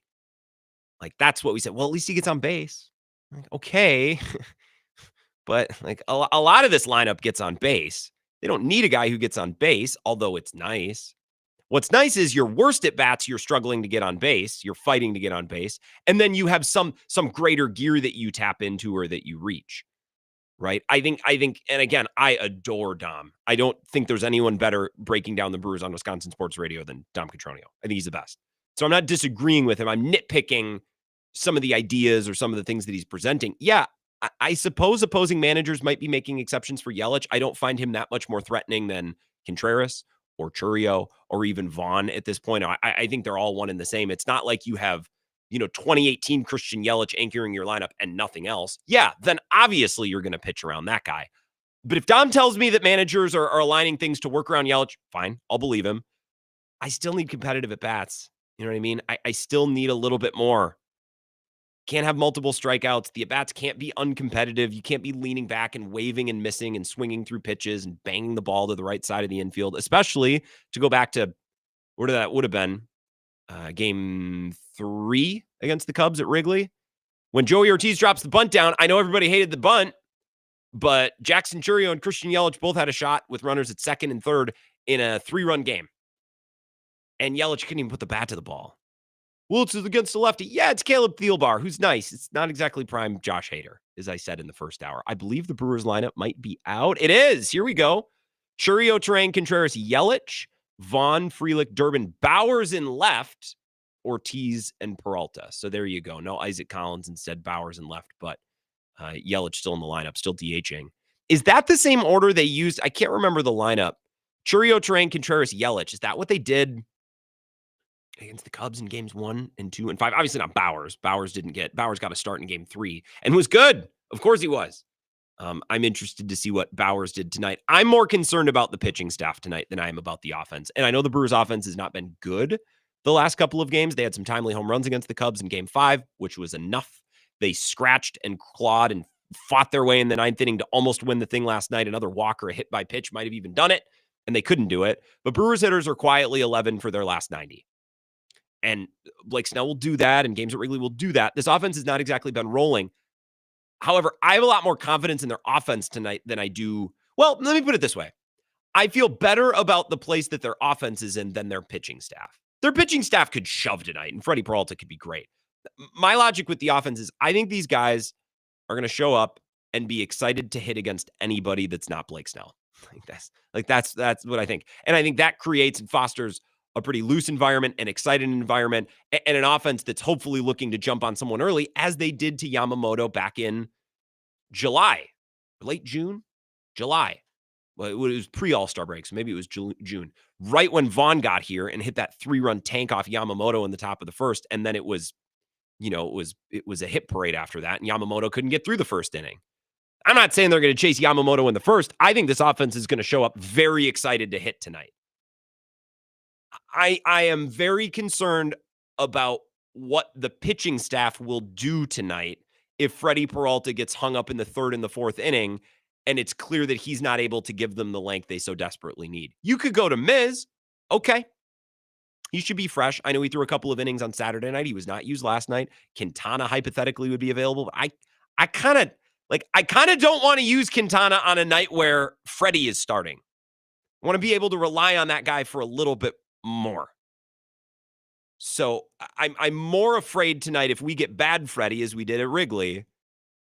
I'm a little bit concerned about what that could look like. I think the offense, it would be my gut feeling, and I have plenty of reasons to think that this offense will show up and be ready to go tonight. I'm a little bit more concerned about the pitching staff. But then again, it's easier to pitch when you have a lead and when you're at home. And I suppose Tobias Myers is on the roster now too. So that's another length option they could use. And Ron, you beat me to it on the live stream. Yeah, Tobias Myers is available too. So that's another option. Again, I would rather save Quintana for a game where you're not starting your number one. I don't want to use one of your best length guys when you should have the one starter that you can really rely on for length. Him and Priester, I guess. I thought Priester did a pretty good job last night. Some batted ball luck, but when you're a contact pitcher, you're going to have that. 608-321-1670.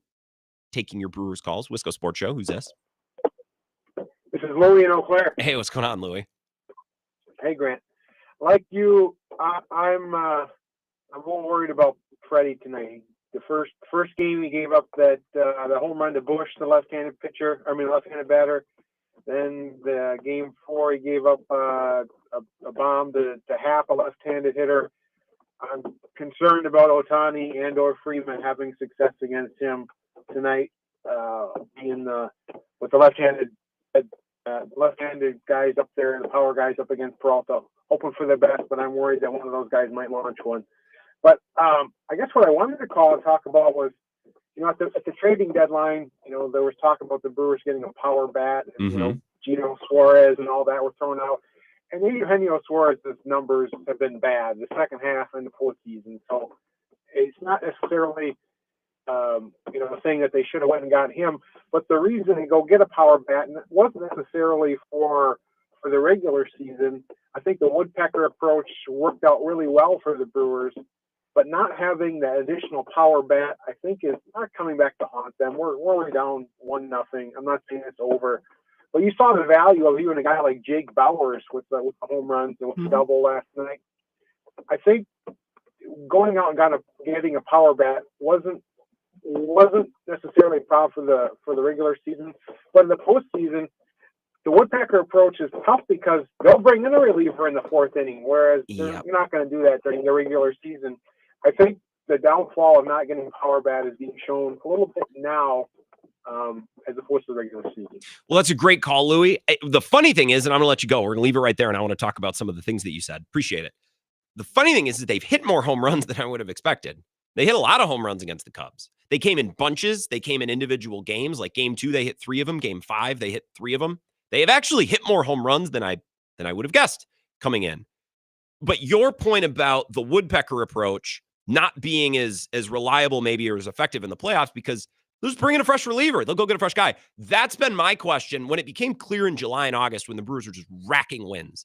And we said, well, can this team be different? Could this team win in the postseason in a way that maybe previous teams haven't? We had those conversations in the regular season, as you would any year when it becomes clear that your team is winning enough games and they're going to be in. You start to wonder, okay, does this team have what it takes to win in the playoffs? My question was, and we've been circling back to this, can the woodpecker approach work when you're only seeing elite rested pitchers that are put into the game for a specific matchup? I think it gets harder. Now, Blake Snell probably isn't a fair example last night. It's probably unfair to look at last night and say, well, see, the woodpecker thing doesn't work. I don't know that the best offense on earth with torpedo bats, corked torpedo bats, I don't know that that would have made a difference against Blake Snell last night. So set last night to the side.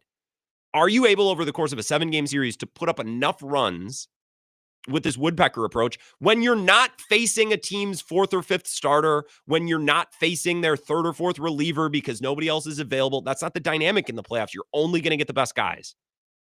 And last night against Snell, it absolutely didn't work. But again, I don't think that's some referendum on the Brewers. I don't think any offense would have been successful last night. So tonight we see, can they woodpeck their way against Yamamoto the way they did the last time they faced him in July? Now, that first inning featured a Vaughn tank to left center. That was a big part of that. So Louie, and you know this, I think we all know this, you need a little bit of both. You need to be able to hit timely home runs, and the Brewers have done that actually, I think, better than most people would have expected coming in. But the woodpecking actually hasn't quite been good enough. And the runners in scoring position, hitting, situational ball playing, that hasn't been enough. And that remains my question when you're only facing the most elite arms. A little bit more time for your calls on the other side, and I'll get you some Packers coverage as well. Matt LaFleur, some comments yesterday at his press conference that I think are worth discussing, especially given that Mike Clemens is coming up at 5:35. This is the Wisco Sports Show with Grant Bills on the Wisconsin Sports Zone Radio Network.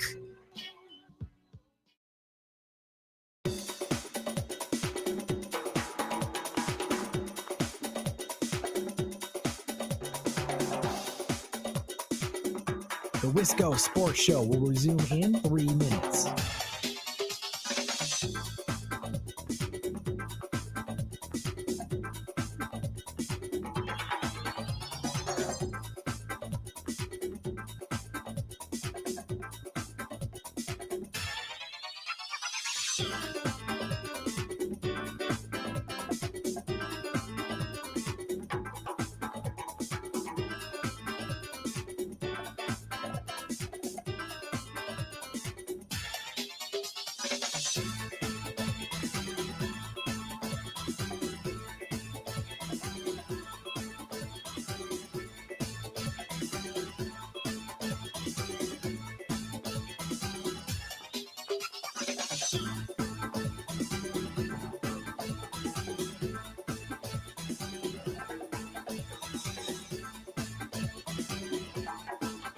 The Wisco Sports Show will resume in 2 minutes.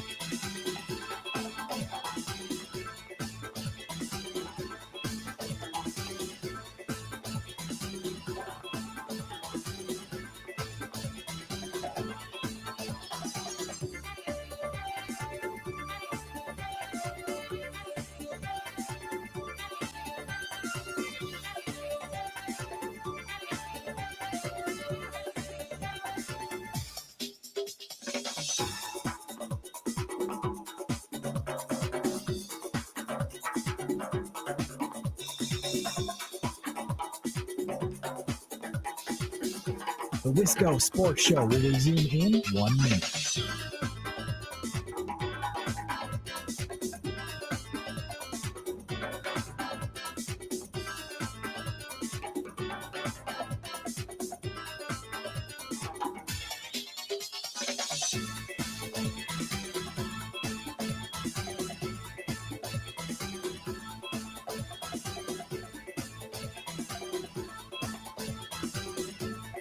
The Wisco Sports Show will resume in 30 seconds.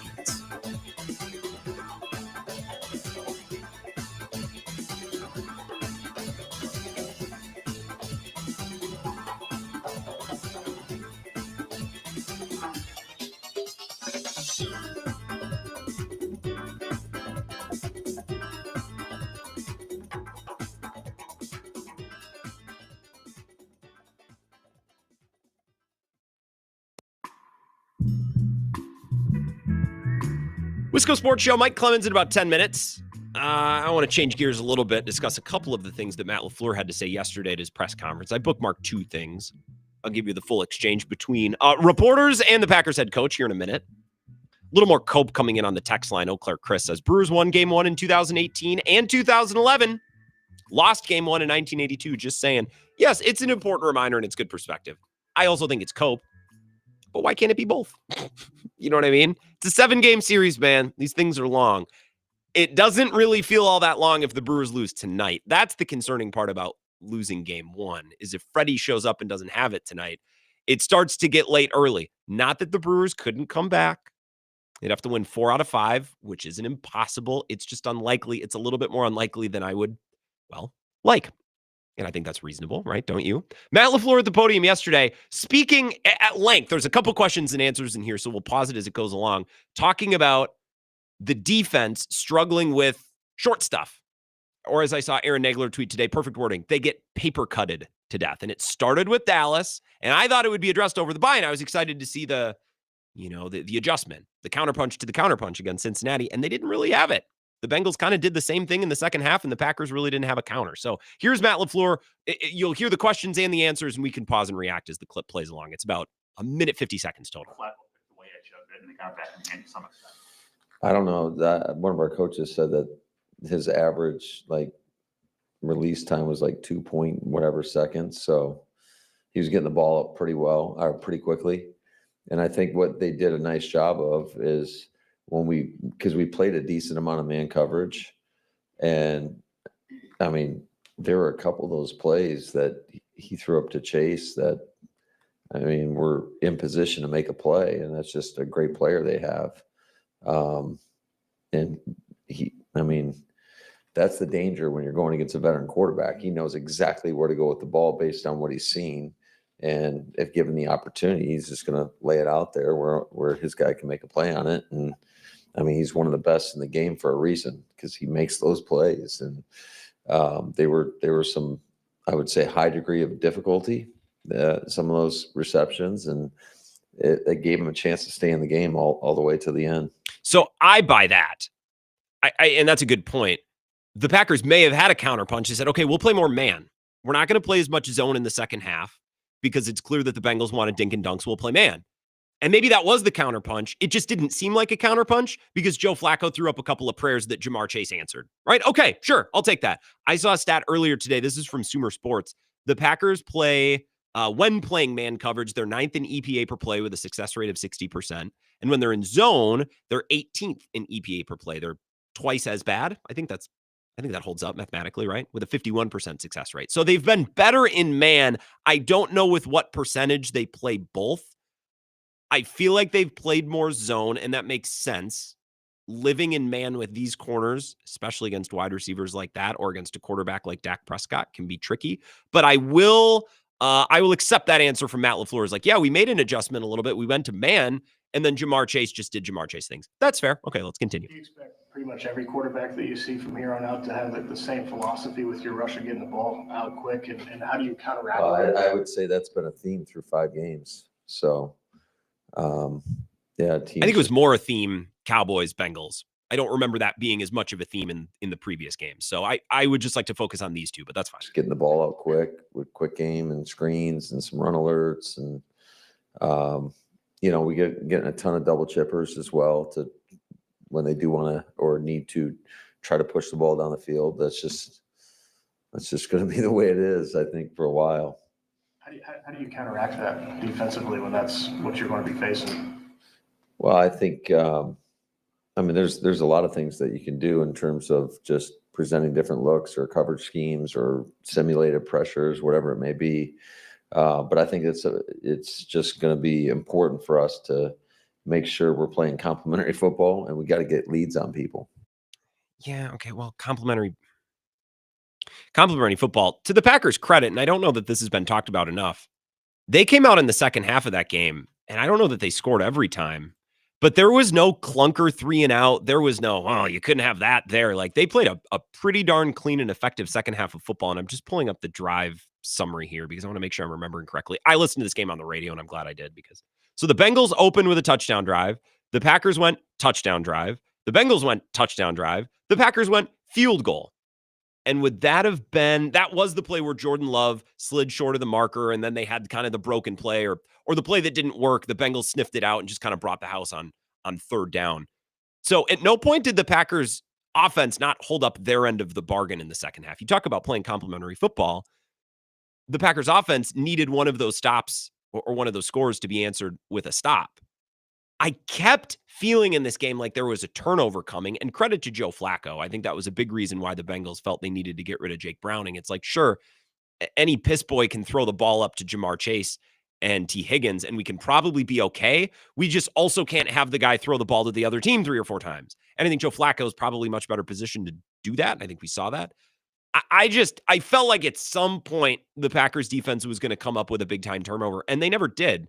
So when Matt LaFleur says we got to play complementary football, I think the lack of complement was more on the defense in the second half. They also talk about more specifically late defensive struggles. Here's another, minute and 30 or so, some questions and answers with Matt LaFleur. That's something that Half and I were kind of like just nitpicking, like, why is it happening? Because if you look at the scoring differential, I just looked at it. I think we were up in the first quarter throughout the course of the season. We've scored 24 points and the opposition scored 0. And then it's the same. I mean, there's a big discrepancy in the second quarter as well, but the second half, I think we're -6 on the season. I think you've allowed 102 total points. 80 of them are in the second. Yeah. So like we're just like, why is that happening? Are we running out of gas? Obviously, they got the ball to start the second half. They go on that 18-play drive or whatever it was. I mean, ate up damn near 10 minutes off the clock or whatever it was. And I don't know, does that gas you out? Does that make you more tired? Do we need to roll more guys in the first half? The hard part of the first half was a bunch of 3-and-outs. So guys feel fresh, and then you put them in there. So, there's things we talked about in regards to, are we well conditioned enough from practice? Did our guys do enough on the bye week? All that stuff has kind of been floated around, trying to figure out as to why this is happening, because certainly we're trying to find solutions. Talking about conditioning, Matt LaFleur will get he's just up there riffing. It's not, the press conference in Green Bay, all the beat reporters are good, but it's not exactly the most combative to say, well, is it conditioning? I don't know, man. The defense was on the field in the first half. These are the Bengals drives. 3 plays, 1 yard, 2 minute. 5 plays, 17 yards, 1 minute, 49 seconds. 3 plays, 5 yards, 2 minutes, 6 seconds. And then finally, 3 plays, -2 yards, 1 minute, 15 seconds. 9 plays, 44 yards. The longest drive from the first half that the Packers defense was on the field was 2 minutes and 6 seconds. The idea that it's conditioning, man, I don't know. I think it's teams getting in a rhythm, dinking and dunking and paper cutting you, and they haven't really had a great counterpunch. And part of that counterpunch is, well, they went to man, and Jamar Chase and T. Higgins cooked him. All right, fine. But there's other teams with good wide receivers. You need a little bit better of a counterpunch than that. Mike Clemens, courtesy the Bay Motel in Green Bay, is going to join us to talk Packers on the other side. We'll get his reaction to the Bengals game and what he heard specifically from Matt LaFleur and what they've heard up in the locker room and around Green Bay the last 48 hours or so since the Packers beat the Bengals on Sunday. That's coming up next. This is the Wisco Sports Show with Grant Bills on the Wisconsin Sports Zone Radio Network.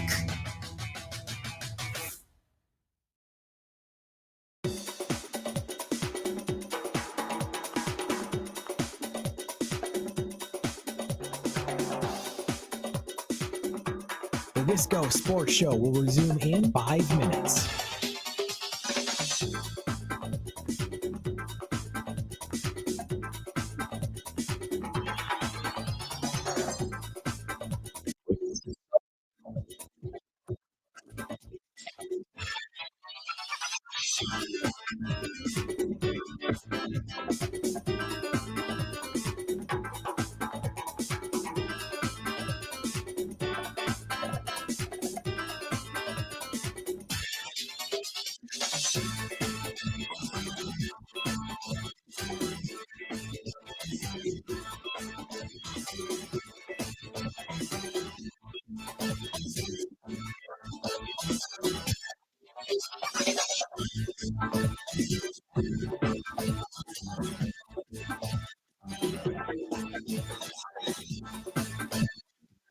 The Wisco Sports Show will resume in 4 minutes.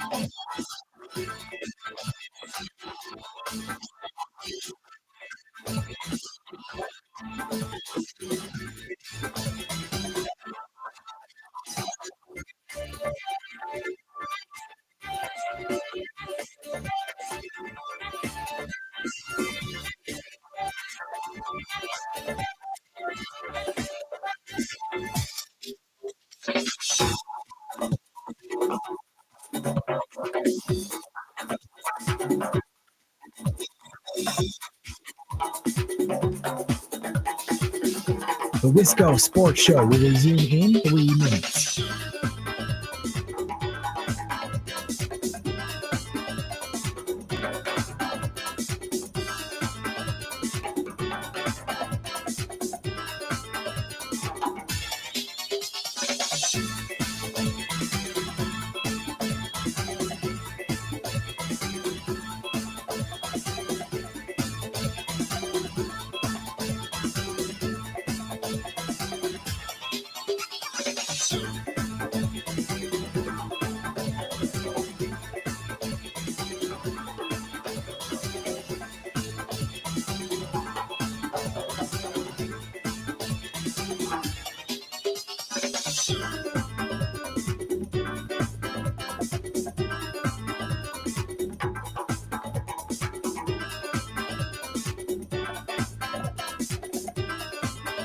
The Wisco Sports Show will resume in 2 minutes.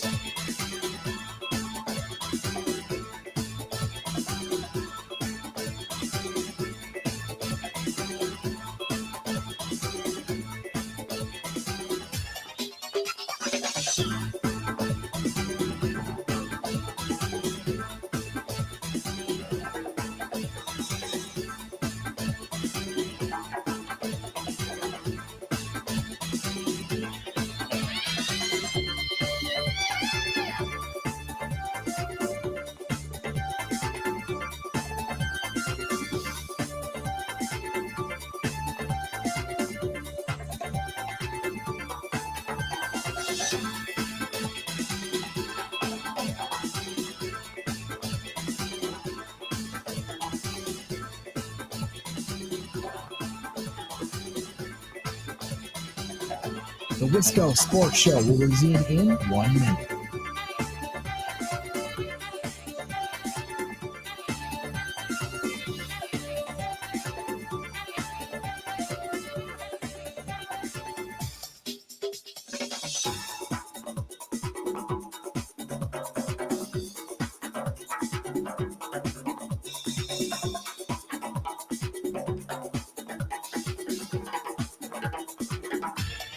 The Wisco Sports Show will resume in 30 seconds.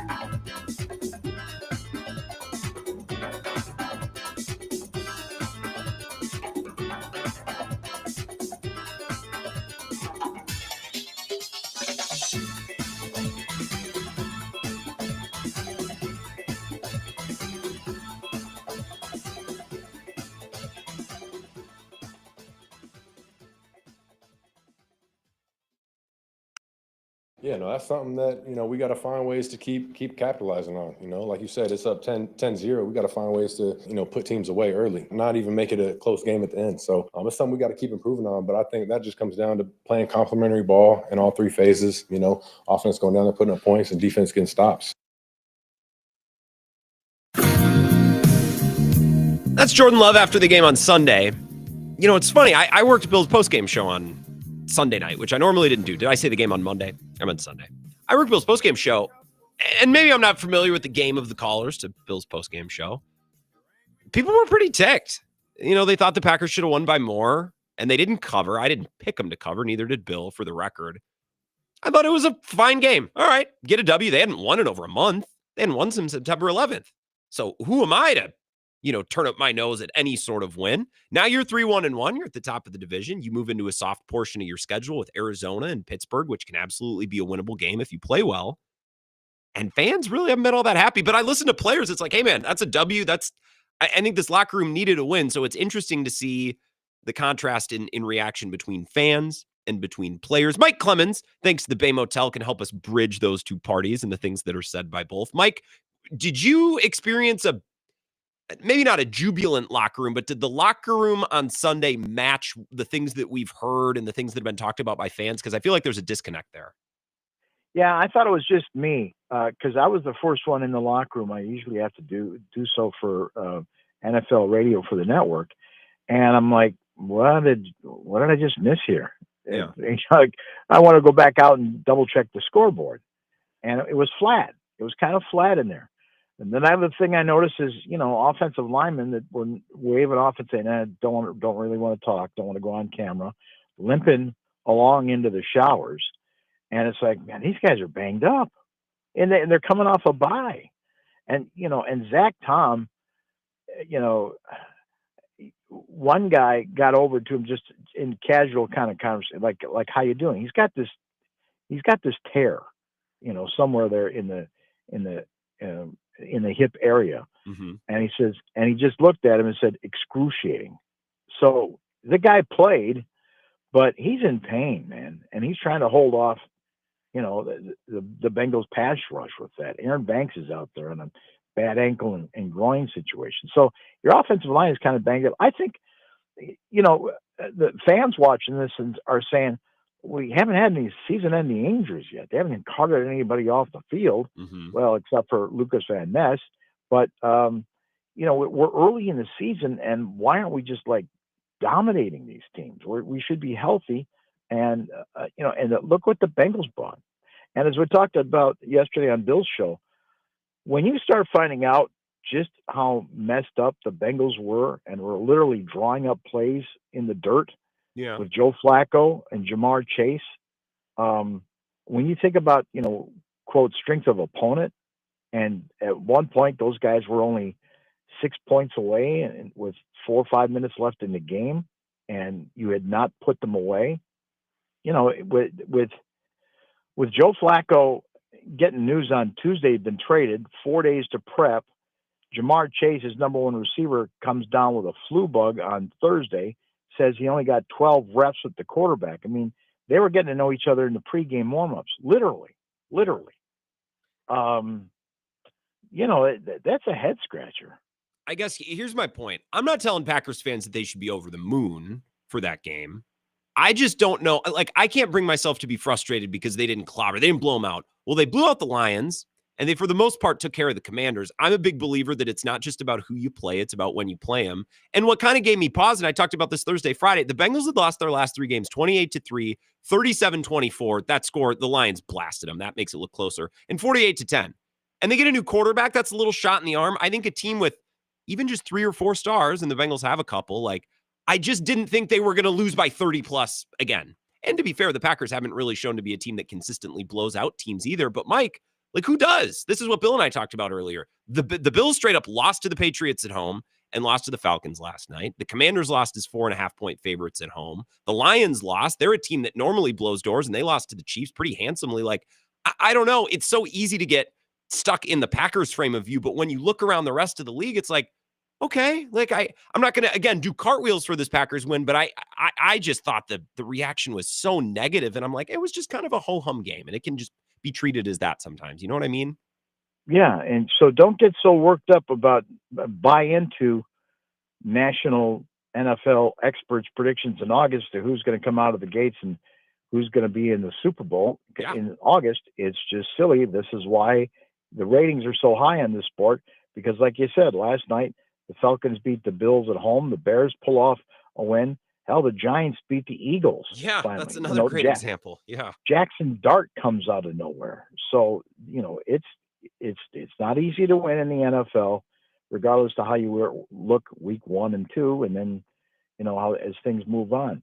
The other issue that I think that statistically is worth taking a look at is what's going on with this Packers defense that you bought in and invested with Micah Parsons and looked so good against the Lions and pretty good against the Commanders, and then fell off the table here in these last 2 or 3 games.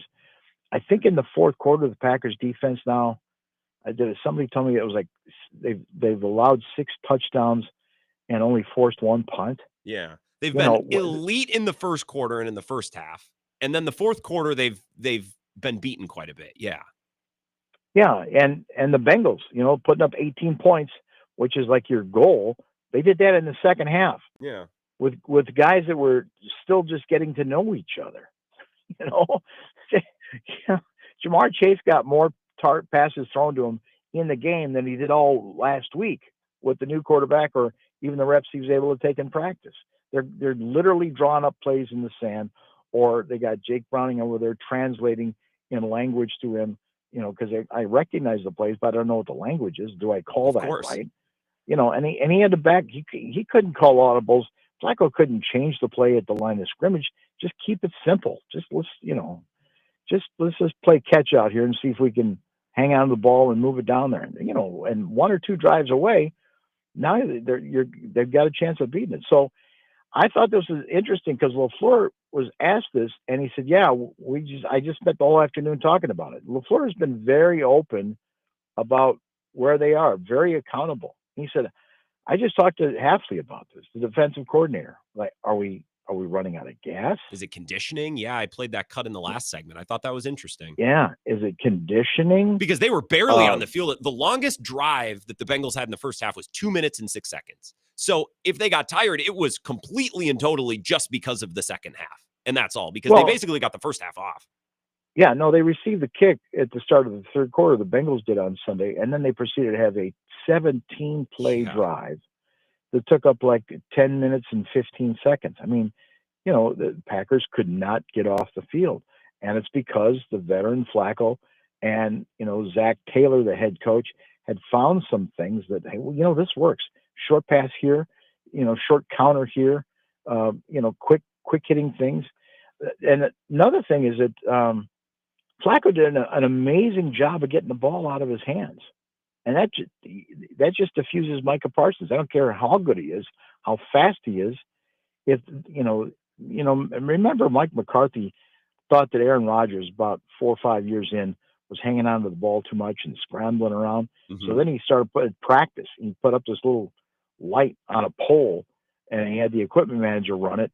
And after 2.5 seconds, boop, you get a little speaker, and then it would run that siren. Mm-hmm. And, Rodgers tended to ignore it from time to time. But it was a good reminder, if nothing else. Yeah.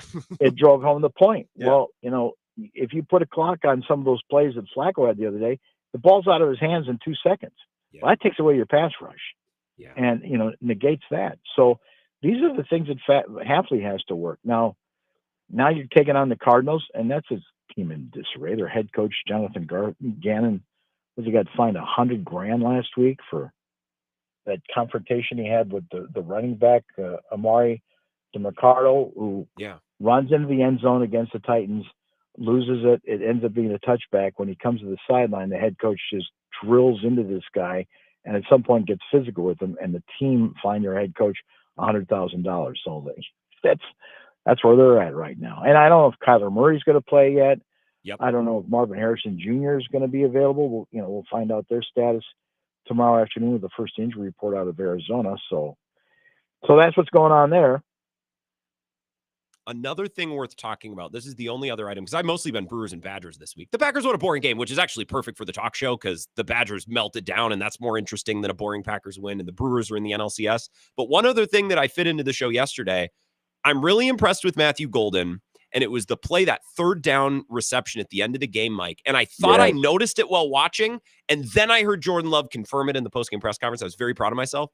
He turned and saw that Jordan Love was flushed and that he was in trouble, and he altered his route or cut towards the sideline to make himself available. And this is 2 weeks after, Mike, he settled in that soft zone in Dallas. Instead of continuing to run his route, he's recognizing things and he's doing things that you don't typically see really young wide receivers do. And I think this wide receiving core lacks a little bit of that. That was such a big deal with Rodgers and those guys. Well, Jordy Nelson recognized that Rodgers was in trouble and he made himself available. Those are some of the little details that I think this offense lacks. And to see the rookie provide him in each of the last 2 games is interesting to me. And that gets my hopes high for what Matthew Golden can be. Green Bay drills that all the time since McCarthy and Rodgers and LaFleur, and now with Love and LaFleur, and they get that through to the receivers to help out your quarterback.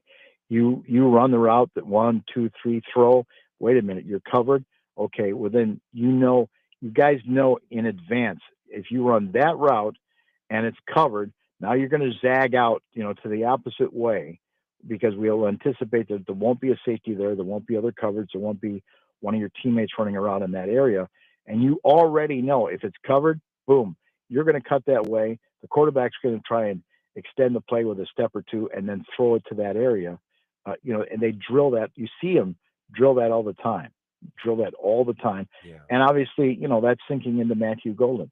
Now, he's exactly where you want him to be in terms of humility, wanting to play, confidence, eager to, build his resume and to build the trust of LaFleur and Love, making catches, being consistent, being safe, not showboating, not worried about the celebrations yet. He's worried about converting the plays, and he's listening to Josh Jacobs, the veteran, who's a great vocal leader in that team, about where do I go, what should I do, how do I carry myself, how much more do I need to study tonight? Yeah. So and I mean, Matthew Golden is right on track to progress to be maybe another Justin Jefferson. We'll see. Whoa. I like hearing that, Mike. Holy balls. The Bay Motel in Green Bay brings us Mike Clemens on Bill's show. And then on this show, we're lucky enough to have him on Tuesdays and Thursdays. What's the latest on Lucas Van Ness and Zach Tom? Just a little housekeeping, because Zach Tom was in a crazy amount of pain. Bill Huber reported that. Lucas Van Ness hurt his foot. What do we know about those two guys and their prognosis moving forward? Yeah, I tried to talk to Zach Tom too, and he just waved off, and shook his head, and he just said excruciating. So, question mark about the right tackle. Lucas Van Ness, who actually, when you watch back these games, he's getting a lot of pressures. Then he gets a sack on Joe Flacco, but somehow we didn't get a chance to talk to him, gets his foot twisted, had an MRI. It's not broken, but he's not going to be back for a while, was the word from the coach yesterday afternoon. So, that opens up, that situation on that side and that rotation for defensive end, and, chasing down Kyler Murray or, Jacoby Brissett, if he's going to be starting on Sunday out in Arizona. Mm-hmm. They also made a roster move today. Did you see they got rid of the kid from Ireland, the kicker? Poor guy. He's going back. He was substitute teaching in Cleveland, he said? No. Oh, no, they got rid of the Irish kid, the Mark McNamee. Yes. He was the international player and sitting there on the practice squad. And there to take, relief if they needed someone to kick and give McManus a rest, they put him in there. But, this Lucas Havrizik, I'm driving in the car here. I'm telling you this stuff. He did such a nice job the other day, and I imagine right now he's currently on the roster. But they when we asked Bisaccia, well, what this international player you got from Ireland? He goes, yeah, he's a project. Interesting. So he got released today because maybe they're going to see if they can keep Lucas there and put him on the practice squad to back up, McManus, because he did a nice job. And he kicked one. I put it on video. He kicked one from 63 during warm-ups. on Sunday at Lambeau Field. So that was impressive. Interesting. All right. And you're going to be in the locker room tomorrow. We'll hear from you on Bill's Huddle. Is there any one thing? Give me 30 seconds on one thing you're looking to see or you're curious about this week. Yeah, Carrington Valentine's had kind of an up and down season. And, in terms of, like Nate Hobbs, I mean, this he's been injured. He's had concussions. They paid him a lot of money. Yeah. And so they need that help on that corner, right? Before they, play the Steelers and Aaron Rodgers the following week and on into the season. So I want to kind of see where his head's at. He's made some big plays. He made some bad plays down in Dallas that kept Dak Prescott and the Cowboys' offense alive. So I'd like to try and tie him down and see, where he's at right now in the season. All right. Well, we look forward to that. We'll hear from you on Bill's Huddle tomorrow night. Appreciate it, Mike. Thank you, Grant. No, thank you. Mike Clemens, the Bay Motel in Green Bay, brings us his appearances. Quiet, cozy, comfortable, and less than a mile from Lambeau Field. So you can make your reservations at baymotelgreenbay.com. Carrington Valentine is an interesting story. I feel like he's been the same guy for the last 3 years. I don't know that he's gotten much better or gotten much worse. He's just kind of hanging out, but he's right about Hobbs. And those true free agents have been, I guess to put it politely, they've been disappointing so far. I don't know that I expected the world out of either of them, to be fair. But time missed with injury for both Banks and Hobbs. And I don't know that they've made a ton of great plays even when they've been out there healthy. We'll take one final break, come back, and time for a call or two on the other side. If you can wait, if you're on hold, I'll get to you as we wrap up the show next. This is the Wisco Sports Show with Grant Bills on the Wisconsin Sports Zone Radio Network.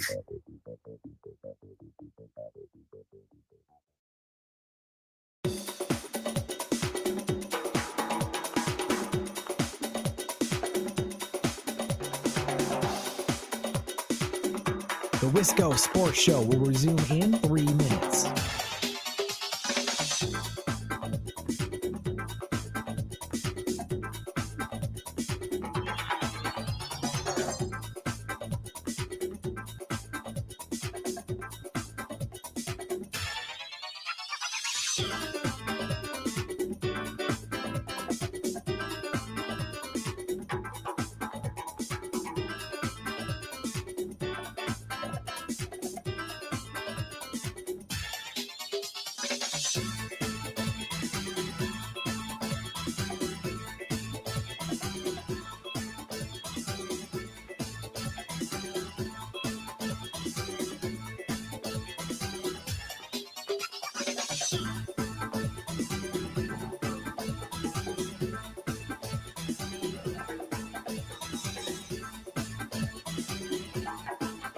The Wisco Sports Show will resume in 2 minutes.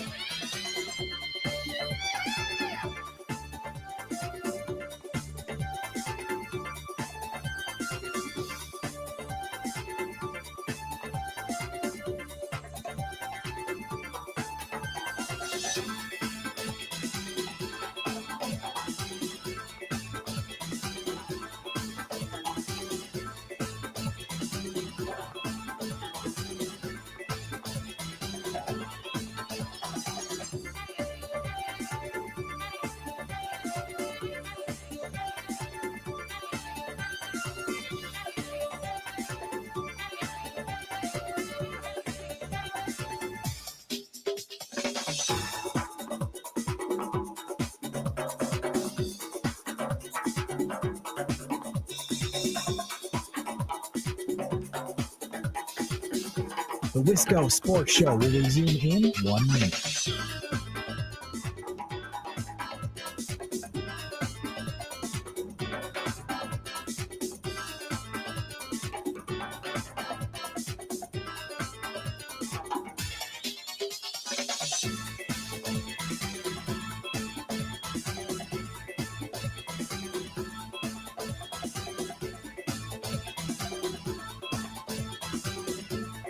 The Wisco Sports Show will resume in 30 seconds.